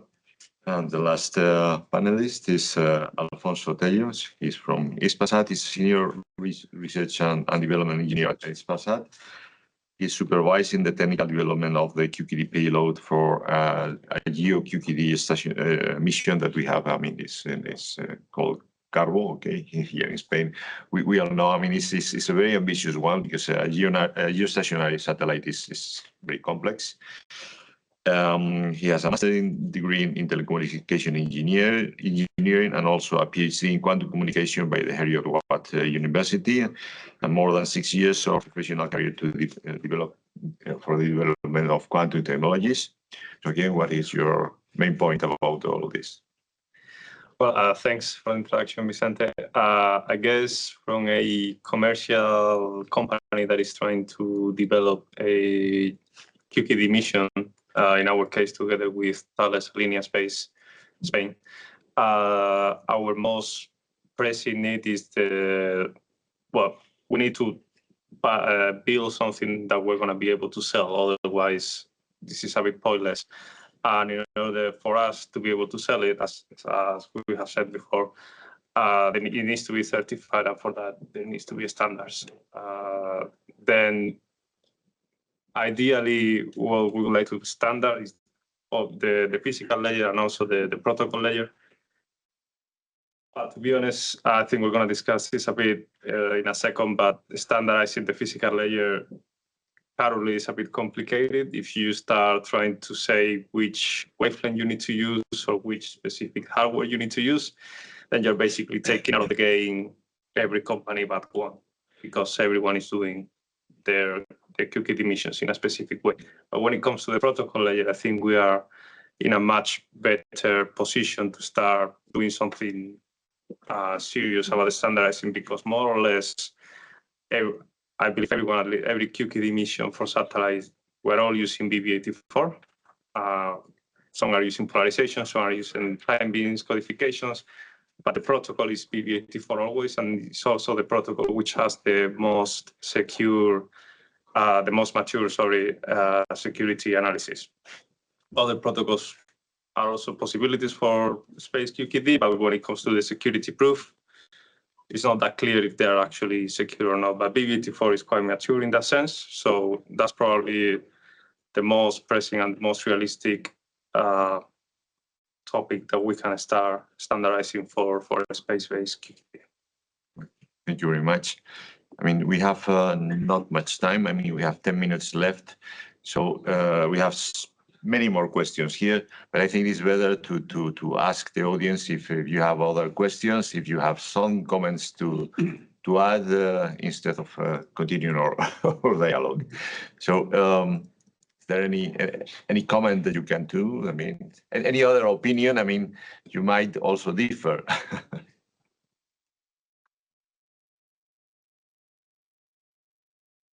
You run the risk that we continue speaking. So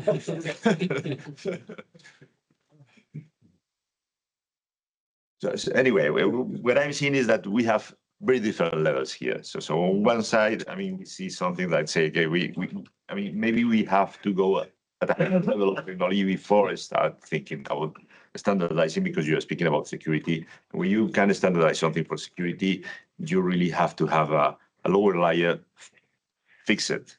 Very much fixed. On the other hand, you have devices, so you have a very low level devices still with that lacks standardization. So we have a very different level to which we can start doing things. You see somehow a way to mix both ends, to make both ends meet, maybe in the middle, maybe somewhere else. Between the physical layer and I mean, in the end, you have even to standardize the channel, all these things that you're using. That's very low level. Yeah. And on the other hand, you want a security system. You can see you have a mature system working at INTA, which is the Galileo one. So that's the kind of system that you want to reach. Yeah. With QKD. We still have problems with entangled pair sources. Many other things. So where to start? Or should we start in many places in parallel? Yeah. I mean, for example, I think this is logical. In some sense, this is new from the point of view of engineering. But as we, for example, go on talking with real experts on the quantum channel, on the classical channel, they start to discuss that in some sense QKD comes all together in a box, but there are several boxes. You have the communication, you have the reconciliation, you have the local key manager. And for example, if you are aware of the current protection profile, it's very good effort that BSI has done, putting proper words to very complex concepts, but it deals with the target of evaluation as a whole. And in some sense, also that kills the market, because maybe I can decide to become a really, really good specialized company in reconciliation. But at this point, the QuickID box is just one box. And in fact, into the box, there are many different technologies that could be certified independently, allowing also a more rich European market. But now we have a very simplified concept of QuickID: communication, reconciliation, local key manager. And for example, in this very simple concept, not a specific security concept has been introduced just to clearly define when this material becomes a cryptographic asset. And in our understanding, this is essential to reach a clear, proper understanding of the real security of the boxes. And this is a very dangerous lack in the defining of the QuickID box. In my humble opinion, the QuickID box is not a box. Are several boxes that now, as we are starting the game, are all of them linked together. But for example, and with this finish, the topic of the payload, there are avionic, open avionic, clearly standards to define interfaces with the payloads, which are complex to say to a QuickID vendor in the payload, just implement this interface. I mean, it's not available for them. It's not affordable for them. For them, making the QuickID system working is magic. It's fantastic. So sometimes standardization comes too much ahead of what the real vendors can afford to do. Okay, thank you very much. So you're talking about the enabling technologies for these components that are then assembled? Yeah, of course. I think that it is absolutely available. We are having technical dialogues with different QuickID vendors in Europe, and at the first they have to do the box work together. But as they move ahead on the understanding, they say, I don't want to deal with the topic of reconciliation. It involves correction codes, involves real-time computation, FPGA, very specific microelectronic design. It's not my business. I want to become a clear leader on quantum communication, laser communication. So I want the plugin just to put it in the box. And I think that it makes sense. And also for sub-QuickID, I feel that this is a different story than for fiber-based QuickID systems, since I mean there are many examples of SMEs developing products like QuickID modules as a whole without any, let's say, very complex supply chains. Most of it is built in-house, but this is completely a different ballgame for the space industry. There were highly specialized companies, as you just mentioned, only specializing in FPGAs for space. This is in itself something an SME can hardly manage. And so there is this is also what we see when we are in these missions with large system integrators. We are somehow forced to do everything from the very start, which is extremely hard from an SME perspective. And we really want to provide the whole everything which is core to QuickID, but turns out that this is quite challenging for space, especially when it comes to QuickID payloads. So this segmentation is really something which should be taken more into account. That also when it comes to certification, as you said, that you can really certify some parts ultimately in a few years, and that there is some kind of composite certification in the end to certify the entire system. So I think this is the way to go for certification. Yeah, another very important point is what is security? What is the concept of security? Because you can make a very secure transmission of the key, but you have not a trust model at the end. So when you think in this system, you should plan all the overall system and what is the level of security that you need, because apart from the quantum security, you need physical security, you need informatic security, you need everything security around it. And the other part that for me is also very important for the space system, for me, one of the aspects of the security is the availability. And the quantum communication, the quantum distribution from space has problems with availability, because we have obviously problems with the atmosphere, we have problems with the cloud. So at some point we need to think how to solve this problem, because if you cannot have the key when you need, you have not a secure system. So this is a very, very big constraint for the space-based quantum distribution keys that need to be think another way to solve this point, because it's very important for our operational system. Okay. And a little bit more on that. I mean, it's true that it's very important, but obviously, I mean, you have solved somehow from Galileo. Also, you have key store. I mean, so the key management system can also at least mitigate these things. So what is the But for radio frequency, you have less problem for optical communication because you can communicate in mostly every weather condition.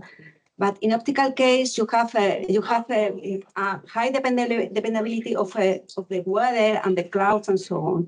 So we need to think and we need to find some solution about that. Perhaps could be have some other option channel, but we need to solve something just to have a real secure operational system. In my opinion, okay, I could be wrong, but okay. I think maybe one point we can start working on standardization could be this physical, well, this, because I mean, with quantum, we have the quantum gives us security from a protocol point of view, but it doesn't give you security from a channel point of view, meaning that you can actually do some attacks on the channel and break. You don't break the quantum, but you get information out of that communication. But those actually pretty well studied, and you more or less all know which sort of attacks you can do on the channel, if you can on the detectors, on the transmitter. This could actually be a good starting point to start standardizing, meeting that point between the protocol and the physical layer, where you can at least you can study the system from a channel attack point of view, make it secure against all the attacks that are known, and at that point you can at least give a stamp or something, say like this system cannot be attacked from the outside, cannot be exploited with any sort of channel attack, and from that point of view, it's secure. Then you obviously need to go for the wavelength, the more protocol level, the physical aspects, but it's a starting point. These channel attacks are a starting point to at least give to the customer the security that the system cannot be accessed from the outside. Yeah, but you mean side channel attacks? Side channel attacks, yes. So, but then we have, I mean, this idea, because then, I mean, it's a little bit tricky, all these things. I mean, you want to divide the system in many, many boxes so that each SME can manufacture different things. And then you want to put everything together, make sure that this is safe against at least some side channels. And that needs security certification, which is something is complex and lengthy. And then you have another problem. I mean, is the integrator the one who has to ask for the certification of the whole system with all the boxes inside? That's another, I mean, probably it's maybe beyond the standardization body, I mean, to discuss this kind of certification, right? Or should we start thinking about, I mean, we should long term. No, we should think to make a standardization in a way in which those things in the end are easy to do. Do we have a clear idea of how to do that? For certification thing, you need to be sure what are the standards are all behind. Okay, I think it's difficult to certify something that is not clear. Okay.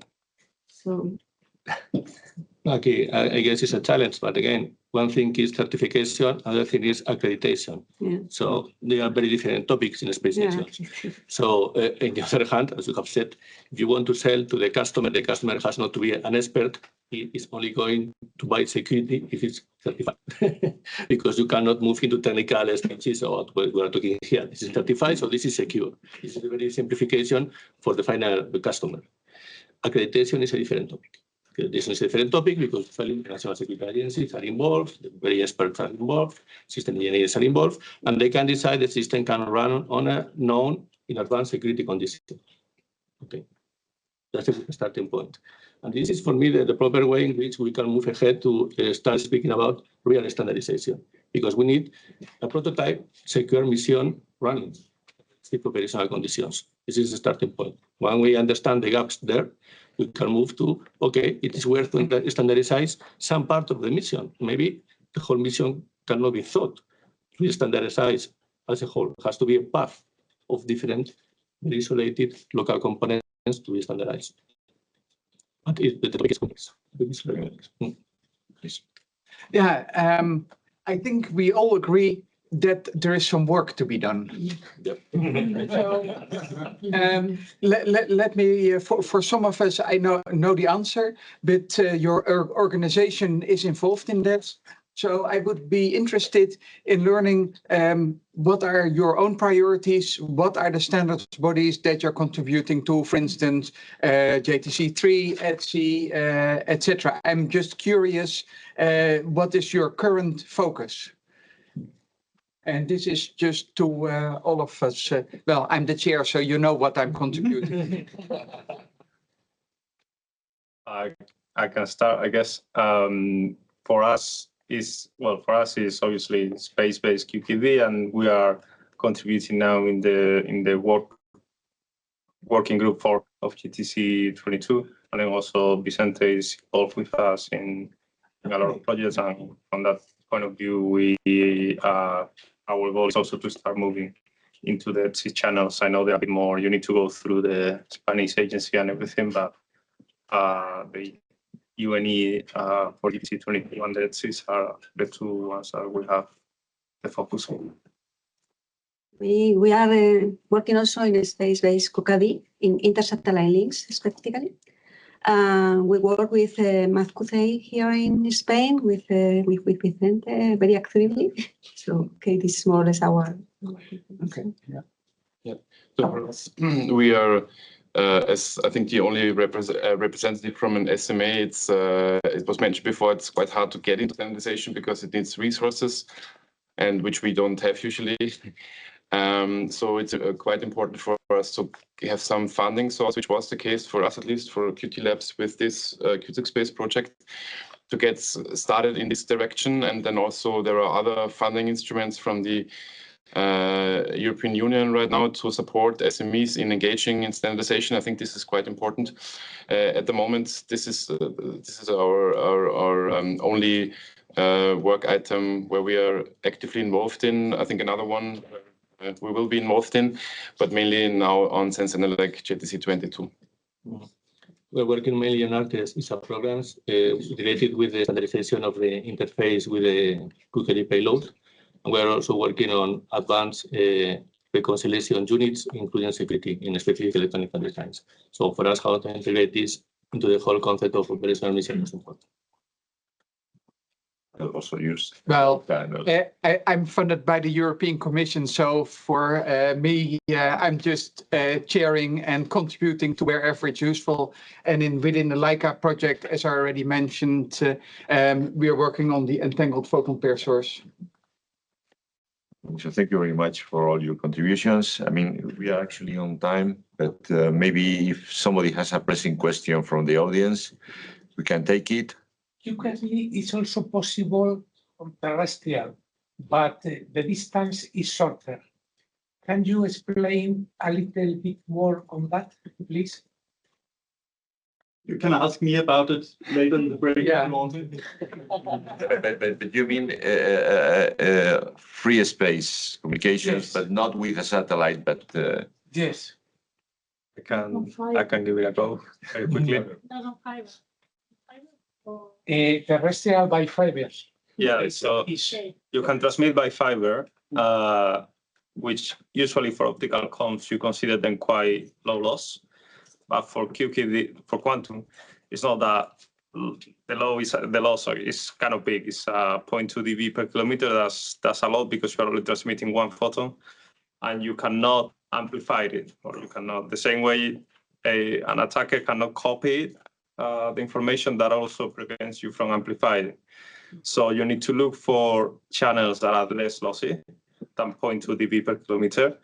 And if you move into free space propagation without the atmosphere in the middle, then you can actually get less than 0.2. So I think for free space propagation, if you just consider the diffraction losses is about 0.04 dB per kilometer, something like that. Then you have to face the atmosphere, but that's only the last 10 kilometers of the channel.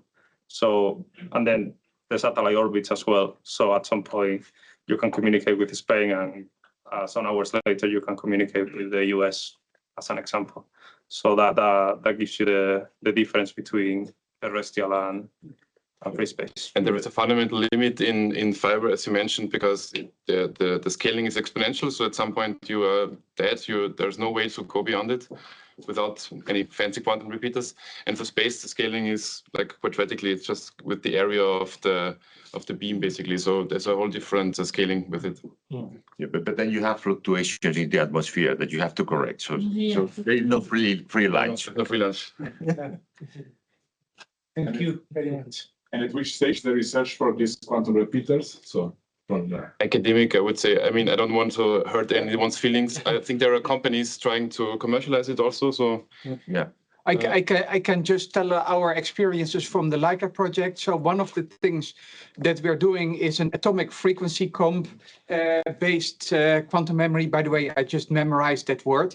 But this is a special crystal where you send all kinds of laser pulses into it, and effectively you can store photons for by doing this spectral hole burning. We are running into major supply chain issues within Leica. The crystals themselves, you know, they have been in homogeneously broadened, erbium doped, well, etc. crystals. Anyway, sourcing the crystals is a major problem because we don't have reliable data sheets to buy the crystals. So we bought two of the crystals. One was unusable and one was hardly usable. We bought the cryostat, and the cryostat was just moving around and we couldn't get the beam into the crystal. And so with quantum memory, of course, this is just our experience. We have been debugging this system for more than a year with all kinds of suppliers. And for instance, vibration of cryostats to keep your crystal stable. I mean, apparently this is a market issue. So apparently this is something where at some point in time we need standards to certify that you have a not too much vibrating cryostat. Just a short comment to this quantum repeater business. I mean, at least in Germany, there's a large, indeed, research network, right? Yeah. Which is looking at, which was just extended within the next 5 years to get closer to being something that you can deploy, but is indeed behind QKD. Yeah, yeah. I have to say that we have in Europe, we have the EuroQCI. EuroQCI intends to have this digital QKD, this mostly QKD, and they plan to launch a similar to EuroQCI network for what they call quantum internet, which is quantum entanglement distribution networks, basically. Thank you. So it's in the making. Yes, exactly. There will something happen, but and it will be a huge paradigm shift when it is a possibility. Absolutely. Yeah. So okay, we reached the point of this roundtable. So thank you very much for your panelists, and we go into the next section. Amanda, please. Thank you. It would be a short one, focused on the Spanish ecosystem on quantum technologies, presented by Juan José Narváez, the INTA, Spanish National Institute for Aerospace Technologies. And next, Javier Diaz from Spanish Methodology Center. But first, by Juan José. Okay. Good morning to all of you. I'll try to keep on schedule because I've been told that I have the tendency to overspeak, so I'll try not to do so. As an officer of the Spanish administration, I'm going just to talk about our quantum policies, government and so on. And then I will talk a little bit about what we do in INTA, though Eva Vega, my colleague, has been talking about the project answer, which is basically how we are cooperating with Vicente in this flagship of communications. And we are going to give you a peek into the future and what we are doing in those fancy research laboratories that there are in the world, in China, here in Europe too. Because, yeah, we are at a moment in time where quantum technologies are not still a commodity. Maybe in 5-10 years, everything will be quantum. But quantum is not the last word about technology. There's something that will come maybe towards the end of the century, and we are working on it. So I give you that tiny peek into the future. I think it will be something refreshing because we're all scientists and we're all working on this. So I'm going to get into that quickly. I think this is the bottom. Okay, perfectly. So Spain's quantum technologies strategy is 25-30. So it explores the key points of the new quantum technology strategy. It constitutes the roadmap for consolidating the national quantum ecosystem and strengthening disaster parenting, competitiveness, and sustainability development. It is a call for cooperation, European Union, but also abroad, and coordinated action with other actors. Our investment is 800 million euros, which is quite a bit, honestly. And well, the vision is the development of these technologies, support for the digital sovereignty and the economic security of the European Union, and it strengthens the position of Spain and the European Union in this international race. I mean, we are the European Union, but we are competing with two giants. In the past, I would have said the USA and China. Now I have to say China and the USA, unfortunately, because they are starting to be ahead of the game. We've decided in INTA to partner with them, and we are doing fancy things with them. They have a lot of budget, a huge, and we are exploring new possibilities. So there is potential for Spanish and European leadership in these technologies, as 1 in 4 quantum, so worldwide. Okay, that's it. So there's a lot of potential here. And well, we are Spain. I mean, we have a huge ecosystem of companies. I mean, talking about enterprise, universities, talking about academia, and research centers. So this ecosystem, which is focused on these quantum technologies, I would talk about quantum communications. We are talking about QKD, and obviously quantum computing. So let's get into that. Spain's quantum technologies strategies, we are still in there. Okay, so we have these strategic objectives to turn Spain and its quantum ecosystem into a European and international reference by 2030. So we have 4 points. How are we going to get there? So we want to strengthen research, development, and innovation. We are facilitating the transfer of knowledge and bringing quantum technologies research into the market. We are creating a Spanish quantum market where quantum companies will be created and grow on demand by means of providing funding. The government will be providing funding. And even this new budget that we have for defense, we have to increase up to 5%. Compulsorily. So we are going to use it, part of that defense funds, into quantum technologies because it's also applicable to defense. Well, we are going to prepare society for these disruptive changes. We want to consolidate the quantum ecosystem. So the Spanish government is all in into these new technologies. They are providing funding and they are getting the actors together. So we are having some kind of leadership. And well, here we have Vicente, our moderator. He's a key person in these quantum technologies in Spain because he's also an officer of the Spanish administration in his position in the Polytechnic University of Madrid. So here we are. Okay, Spain's first quantum computing ecosystem, Quantum Spain. We have research centers. We have one in Euskadi, which is the Donostia International Physics Centers. We have the Institut de Ciencias Fotonics in Catalonia. And we also have el Consejo Superior de Investigaciones Científicas in Madrid, center in Madrid, but it's all over Spain. So these are basically our research centers, key research centers, public research centers in quantum Spain. Okay, we have these 11 nodes for computation, quantum computing. And we also have this list of 13 universities, academia. There you have the names, is basically all our university community. we're basically all in into this.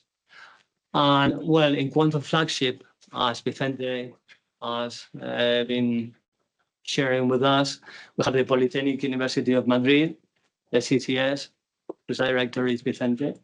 And you also have INTA from the Ministry of Defense, as Eva Vega has taught you. We are cooperating in the way that we come from our aerospace point of view. I mean, QKD, our satellites, the ANSWER project, and so on. And those optic ground stations we are creating and all the things that you've been hearing right now. So this is basically public. And we have a Spanish company ecosystem, which is very thick. Here is just a peek of them, what we have. We have QSite in Barcelona, specialized in quantum security. We have Luz Quanta, also based in Barcelona, and on quantum optical technology. We also have ITG, Technology Center of Galicia, to implement the first quantum communications network in the north of Spain. And we have Telefónica. I love talking about Telefónica because I'm a former employee of Telefónica before becoming an officer of the Spanish administration. I was there for 12 years, and Telefónica is our phone operator, is the incumbent. And obviously, Telefónica has the ambition of leading the transport of information, and obviously they have to be here because it looks like this is going to be the near future. And we also have Kilimanjaro Quantum Technology, which is a Spanish startup developing quantum computers, including chips and algorithms. And we'll have, obviously, Madrid QCI, a project collaborating with universities and research institutions to advance quantum communications. Okay, this is in the quantum flagship. And, well, I should say something about INTA because you have, I mean, Eva Vega was here before, here you have me. And as I told you, the Spanish Ministry of Defense is using part of their budget to advance in quantum technology. So this is basically our structure. And we basically have two points here in INTA where we are working on this kind of technologies. We have the General Subdirectory of Land Systems. La Vega belongs to there with the ANSWER project that they've been talking. They are also collaborating in quantum flagship. And here what we have created is a new laboratory of new sensors. We are exploring new possibilities into the future with the Science Academy of China, because they have a lot of budget. They are doing things that they are very cool. From time to time, they have very remarkable press releases, but the articles don't come at the same time because there are moments when they result in the laboratory, but you don't have the science to explain it. So that's the reason why you don't have the articles yet. We are working on them, but we are exploring new results in the laboratory that are need to come into the future. So yeah, I come here on behalf of the General Subdirectorate of Land Systems, obviously. Well, we have 2 research centers, society, the rest of the departments that you have here, they are based in Madrid. So we have information, communication, and simulation technology. So here we're going to get into quantum communications as well. We have electronics and acoustics. And here we are exploring new possibilities into what it could come after quantum technologies in the near future, or maybe long-term future. Platforms and land vehicles, weapon systems and ballistics. Obviously, we are the Ministry of Defense, and we have CBR and defense system, which is chemical, biological, radiological, and nuclear defense systems. Okay, so this is not very much related to what we do here. But in optoelectronic and acoustics, we have new sensors, a laboratory of new sensors where we are open to everything that can come up from quantum materials, so to say, materials in some circumstances. Most of them are in cryogenic conditions where they show some things, some properties that are unexpected. Not only what we've already come to know when we are reasoning quantum technologies, there are things that are coming up, and we are dealing with them too. It's a platform on land vehicles, and we have obviously weapons and ballistics, and we have, as I say, biological, chemical, and nuclear defense. Okay, so I'm going to show you just one of the things that we call harrowing results in the lab. At the end of last year, our partners in Shanghai Science Academy of China, they have a huge laser simulating the radiation in Spain. We have another one here in Salamanca. It's used by the scientific American community, USA. It's used by scientists in Europe. And well, this huge laser where we simulate the radiation of space is available. And the one in China is not available if you're not a Chinese company or if you're not doing something related to them. But the one in China is much more powerful than ours. And they are very much ahead of us. And they haven't finished their facilities. They're still working on them. But last year, they already have some amazing results. So in 2024, our partner, they radiated a cryogenic quantum material in a vacuum chamber and producing space radiation. And they measure with 2 atomic clocks a compression of space-time at the entry and an expansion of the space-time at the exit. There was a press release. There was no article because there was no way to figure out what was going on and what was happening. So we've been working for 10 years in Spain. They've been working for a long time in China too. And we are coming out with something which is other than quantum physics to be able to explain this kind of phenomena. Because we've come out, I mean, we've seen that in the lab. We have to explore what it could happen. So this is a vacuum chamber. These are geodesic lasers. And what happens is that when we have the very cold, almost Bose-Einstein temperature here, Bose-Einstein condensate temperature, when we radiate it with a very strong gamma radiation, this laser comes first and this laser comes later. There's a delay. So there's a compression of space-time here and there's an expansion of space-time there. That's the result. And we cannot explain it. So we've been working a lot of years to be able to know what we can do with that. So in year 2027, we will repeat that test in Salamanca. These are basically our facilities. It's our vacuum chambers where we are going to get our quantum material, very cold. And we are going to generate a radiation, which is going to be lower intensity than the capacity that they have in Shanghai, the Chinese Academy of Science. They have a bigger machine, but we don't need so much power. Well, so, okay, I pressed the wrong button. So, what I mean to say, very quick, because this is just a peek into the future, and this is a bit of a deviation from what we are doing here. I mean, we just want to prove that we are not working on the shadows. It's just that it takes time. We are working on it, and when we can, we will release the articles. But first of all, we have to know what the hell we are doing and how we can put these things together, all these pieces of this crossover puzzle. So, there are different definitions for quantum physics, which is what we are using here in quantum technologies. The fundamental physical theory that describes the behavior of matter and light. This is something that you can find in the Wikipedia. It's very common. The study of matter and energy at the most fundamental level, describing the behavior of atoms, electrons, and photons. That's another classical definition of quantum physics. But the one I like, which is not diminishing these other two, I like this definition. It's a model for elementary physics by means of solving the Schrödinger equation. Why?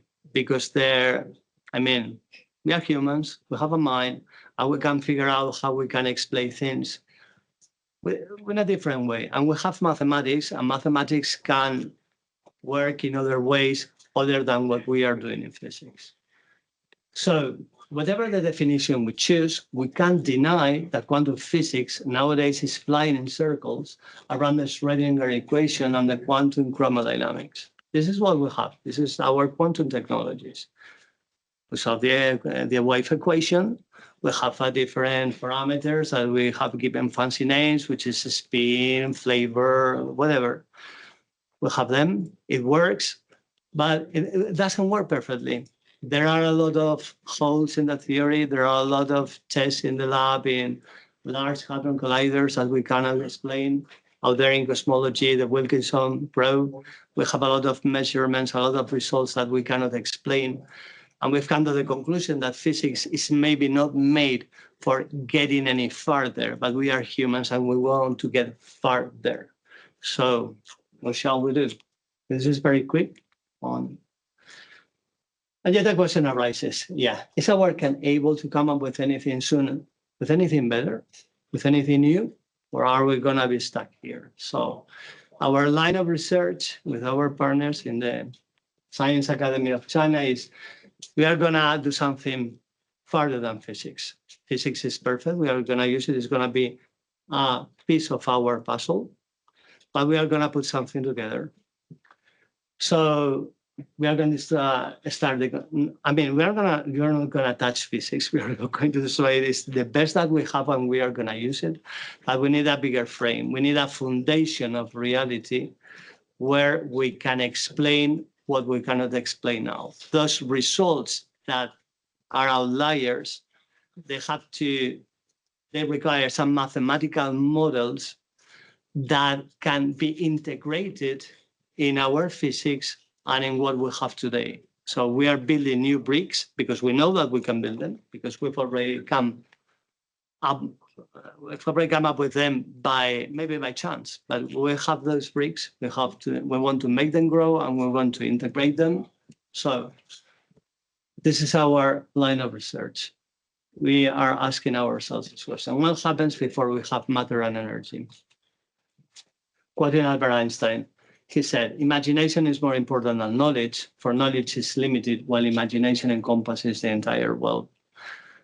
A lot of people have given their point of view what Albert Einstein meant when he said that. But from our point of view, what he said is that knowledge is very important, but it was the beginning of the 20th century. We are now at almost the middle of the 21st century. Maybe we've come to the point where knowledge is overrated. Maybe we've come to the point that we have to set aside our knowledge and use our mathematics, which is imagination, and we have models that are much more powerful. And with mathematics, we can explore into the unknown, in those things that we don't know what they are, but we have mathematical models to predict their behavior and even to control them. So, that's it. In other words, where knowledge sinks, mathematics still remains. So that's what we meant. And so what we are putting together, I don't know when it will be out there in articles. We've been working for a long time. Okay, it's what we call theory of universal order, which is a new paradigm in science, which is what we understand that should be the foundation of everything. Below what we cannot sense and we cannot measure. Physics deals with what we can touch. We can sense with our sensors and with our senses. Elementary particles, we cannot sense them. We are toying with them in large hadron colliders. But we are imagining figuring them out as if they were pieces of matter, something that we know what they are. And the problem is that that approach in quantum physics is limited. We cannot get any further. So if we forget about physics and we make our mathematics grows and we create a common ground when we can integrate all those bricks, we can't really get any further. But this is something that is very complicated because we humans, we are used to understand things, and once we understand them, we work with them. But just making this change of paradigm, there's something, we don't know what it is, but we know how it behaves. So we have a model and we are going to control something that we have no idea what it is. It's complicated, but we are able, because this is our mathematics. We're talking about set theory. We are talking about topological algebra. We are talking about a lot of things. It's very complicated mathematics, very advanced, but with computational models and with computers. And with this kind of finite element methods, we can set a common ground when we can integrate all those bricks and make them work together. So after quantum physics, when we have it all deployed by the year 2050, we still have a long way to go. So physical reality as a part of a wider frame founded on a non-physical reality where we can mathematically describe and control the behavior of unknown entities. So this is what we are doing with our partners in the Academy of China. We are creating something new, which is not physics, which is mathematics, but physics is the key of it all because it's where we are and where we can make our tests. This is basically the idea.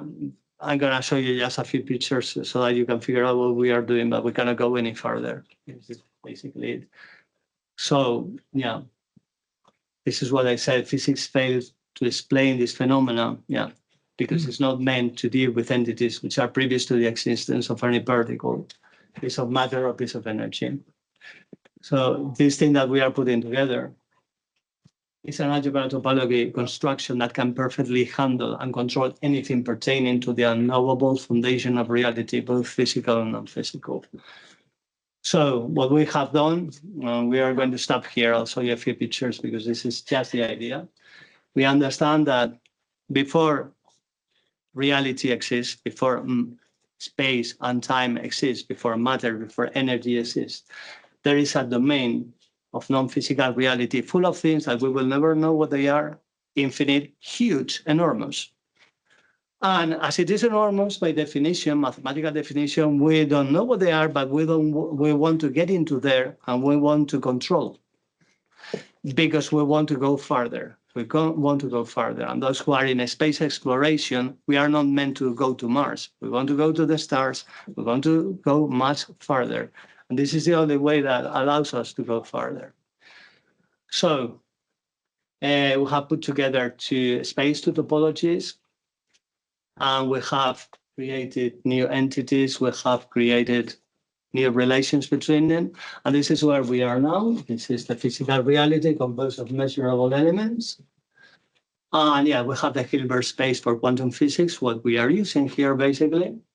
We also have the Minkowski space for relativity. And what we have created is what we call ordered space, which is a more advanced space where the versors of the coordinate systems are not fixed. Their modulus is not one. They are functions of quantum properties. I mean, it's a space we cannot figure out with our intelligence, but mathematically we can control it. So we're going to finish right now. So this is basically what it looks like. And this is where we make the integration of physics, the new mathematics and everything together. And well, yeah. Okay. So we have these two projects where we are collaborating with the Science Academy of China. We have all that list of companies in Europe and abroad. Well, this is basically how we are coming out with everything. There's no time to explain, but basically what we understand is that there is a domain where there is a kind of a vibration before the existence of time and space, and that vibration creates particles. And there's what we call parton, which is a particle that creates time and space. And if we get outside our physical reality and we get there, we can do things that we consider absolutely impossible. This is a sensor to sense that variation of the mass inside hadrons, inside nucleus. And this is basically what we are putting together. This is going to be a test that we are going to do by the end of this year. So we are sensing things that are below the 0-point energy in the universe. And how are we amplifying them? with crystals that they have 10 to the power of 21 atoms, so that we have a powerful amplifier, and then we are using other things. And within that, we can send messages from here to there at an arbitrary distance and instantaneously, because we are not using the physical reality, we are outside. And mathematically, they are somehow connected. We don't know if mathematics here will fail or not, but in quantum physics, we are used to, when mathematics says something, it just happens to be true. And this is what we are doing here with my collaborators in the laboratory. And this is the other project, what they are doing in the Academy of China. They are warping space and time with this kind of things. And what we are planning is to, we have a spaceship, which is basically at rest frame. It doesn't move, but we are creating an ellipsoid of a space-time. And this ellipsoid of space-time is just moving through the space-time. That's what the Academy of Science, the Chinese Academy of Science announced last year. But we will expand and we will publish articles when we can. And this is basically our project in Intel. And well, so thank you very much for your attention. Thank you very much, Juanjo, for giving us the global version of the ecosystem of quantum event. The last speaker is from the SPAN's National Methodology Center, presented by Javier Díaz de Aguilar. Thank you very much for the invitation to give this talk. I will be more in the technical part, in the part of the lab. I know we are very late in the program, so I will try to reduce my presentation to 5 minutes, if possible. Well, we have two different. I make a different classification of the quantum technology that we are using in metrology. The first one is what is called macroscopic quantum effect, not as macroscopic as the Nobel Prize 2025, but we can consider this in macroscopic. And there are mainly two: is the Josephson effect and the quantum Hall effect. My colleagues here from the National Institute, they have something similar. We do not have a standard for these systems, but we use something that we call good practice guides. I think the main reason that there is no standard for this one, because due to the difficulty to realize this effect, the realization is very limited for the National Institute of Metrology. As far as the progress and the condition to produce this effect improve, and there will be uses in the industry, standard will be used to be sure that they are doing this correctly. And the other one is based in subatomic quantum effect, mainly the ion trap. I have seen in the presentation that there is a project to produce a standard in ion trap. I do not think it will be considered in the metrologic aspect of the ion trap, so this whole thing will be important. So the reference for the DC voltage is based in the Josephson effect that was predicted by Brian Josephson in 1962. Mainly it's not working. Is two superconductors with a barrier for Cooper pace the current can flow, and the system, to summarize, it is possible to make a relation between the frequency and the voltage. The frequency is a standard that is very well realized, is part of 10 of the 18. So all the magnitudes that are realized are looking to have a relation with the frequency. And so in this way, we can obtain this DC voltage related with the frequency and two constant, the quantum, the Planck constant and the charge of the electron, that there are now in the new definition of the International System of Units, they have such values. Based on this, we have two systems. I will not talk about this. We have one for DC voltage. And to produce the condition, we use right with helium. introduce the Josephson array in the D-word. We apply the radar frequency, and at the output we obtain the quantum slope, voltage slope. For the quantum Hall effect, it was discovered by von Clysing by coincidence when he was working in the effect of the magnetic field in some materials, and he found, by his surprise, that the normal Hall effect, so will be a relation in the transversal voltage when there is a current going through a bidimensional material, and we apply a magnetic field, there will be a voltage, transversal voltage that will be directly related to the magnetic field. And he found that it was not the case. For in this condition, he found that there are some flat areas where the log Dirac voltage go to 0, and the transversal voltage go to one value that is directly related with the constant Planck and the electron charge. So we can obtain a resistance that is artificial resistance based on the relation between the voltage and the current. For the realization of this experiment, we have a helium-free cryostat that we have acquired this year. The main advantage of this is that we can introduce two samples at the same time, so we can make the comparison. We also have acquired a cryogenic current comparator that can give the state-of-the-art precision on the comparison of resistors. Now going to the new quantum technologies, we have created a laboratory. The base of this laboratory is an ion trap, a frequency comb, and a set of lasers, and ultra-stable laser that to produce a reference frequency very stable. We are planning to do many applications. The first one will be a quantum optical frequency standard. We will try to collaborate through one project in the redefinition of the second. Of course, on quantum communication, doing the fundamental research, and also we use this reference to their labs.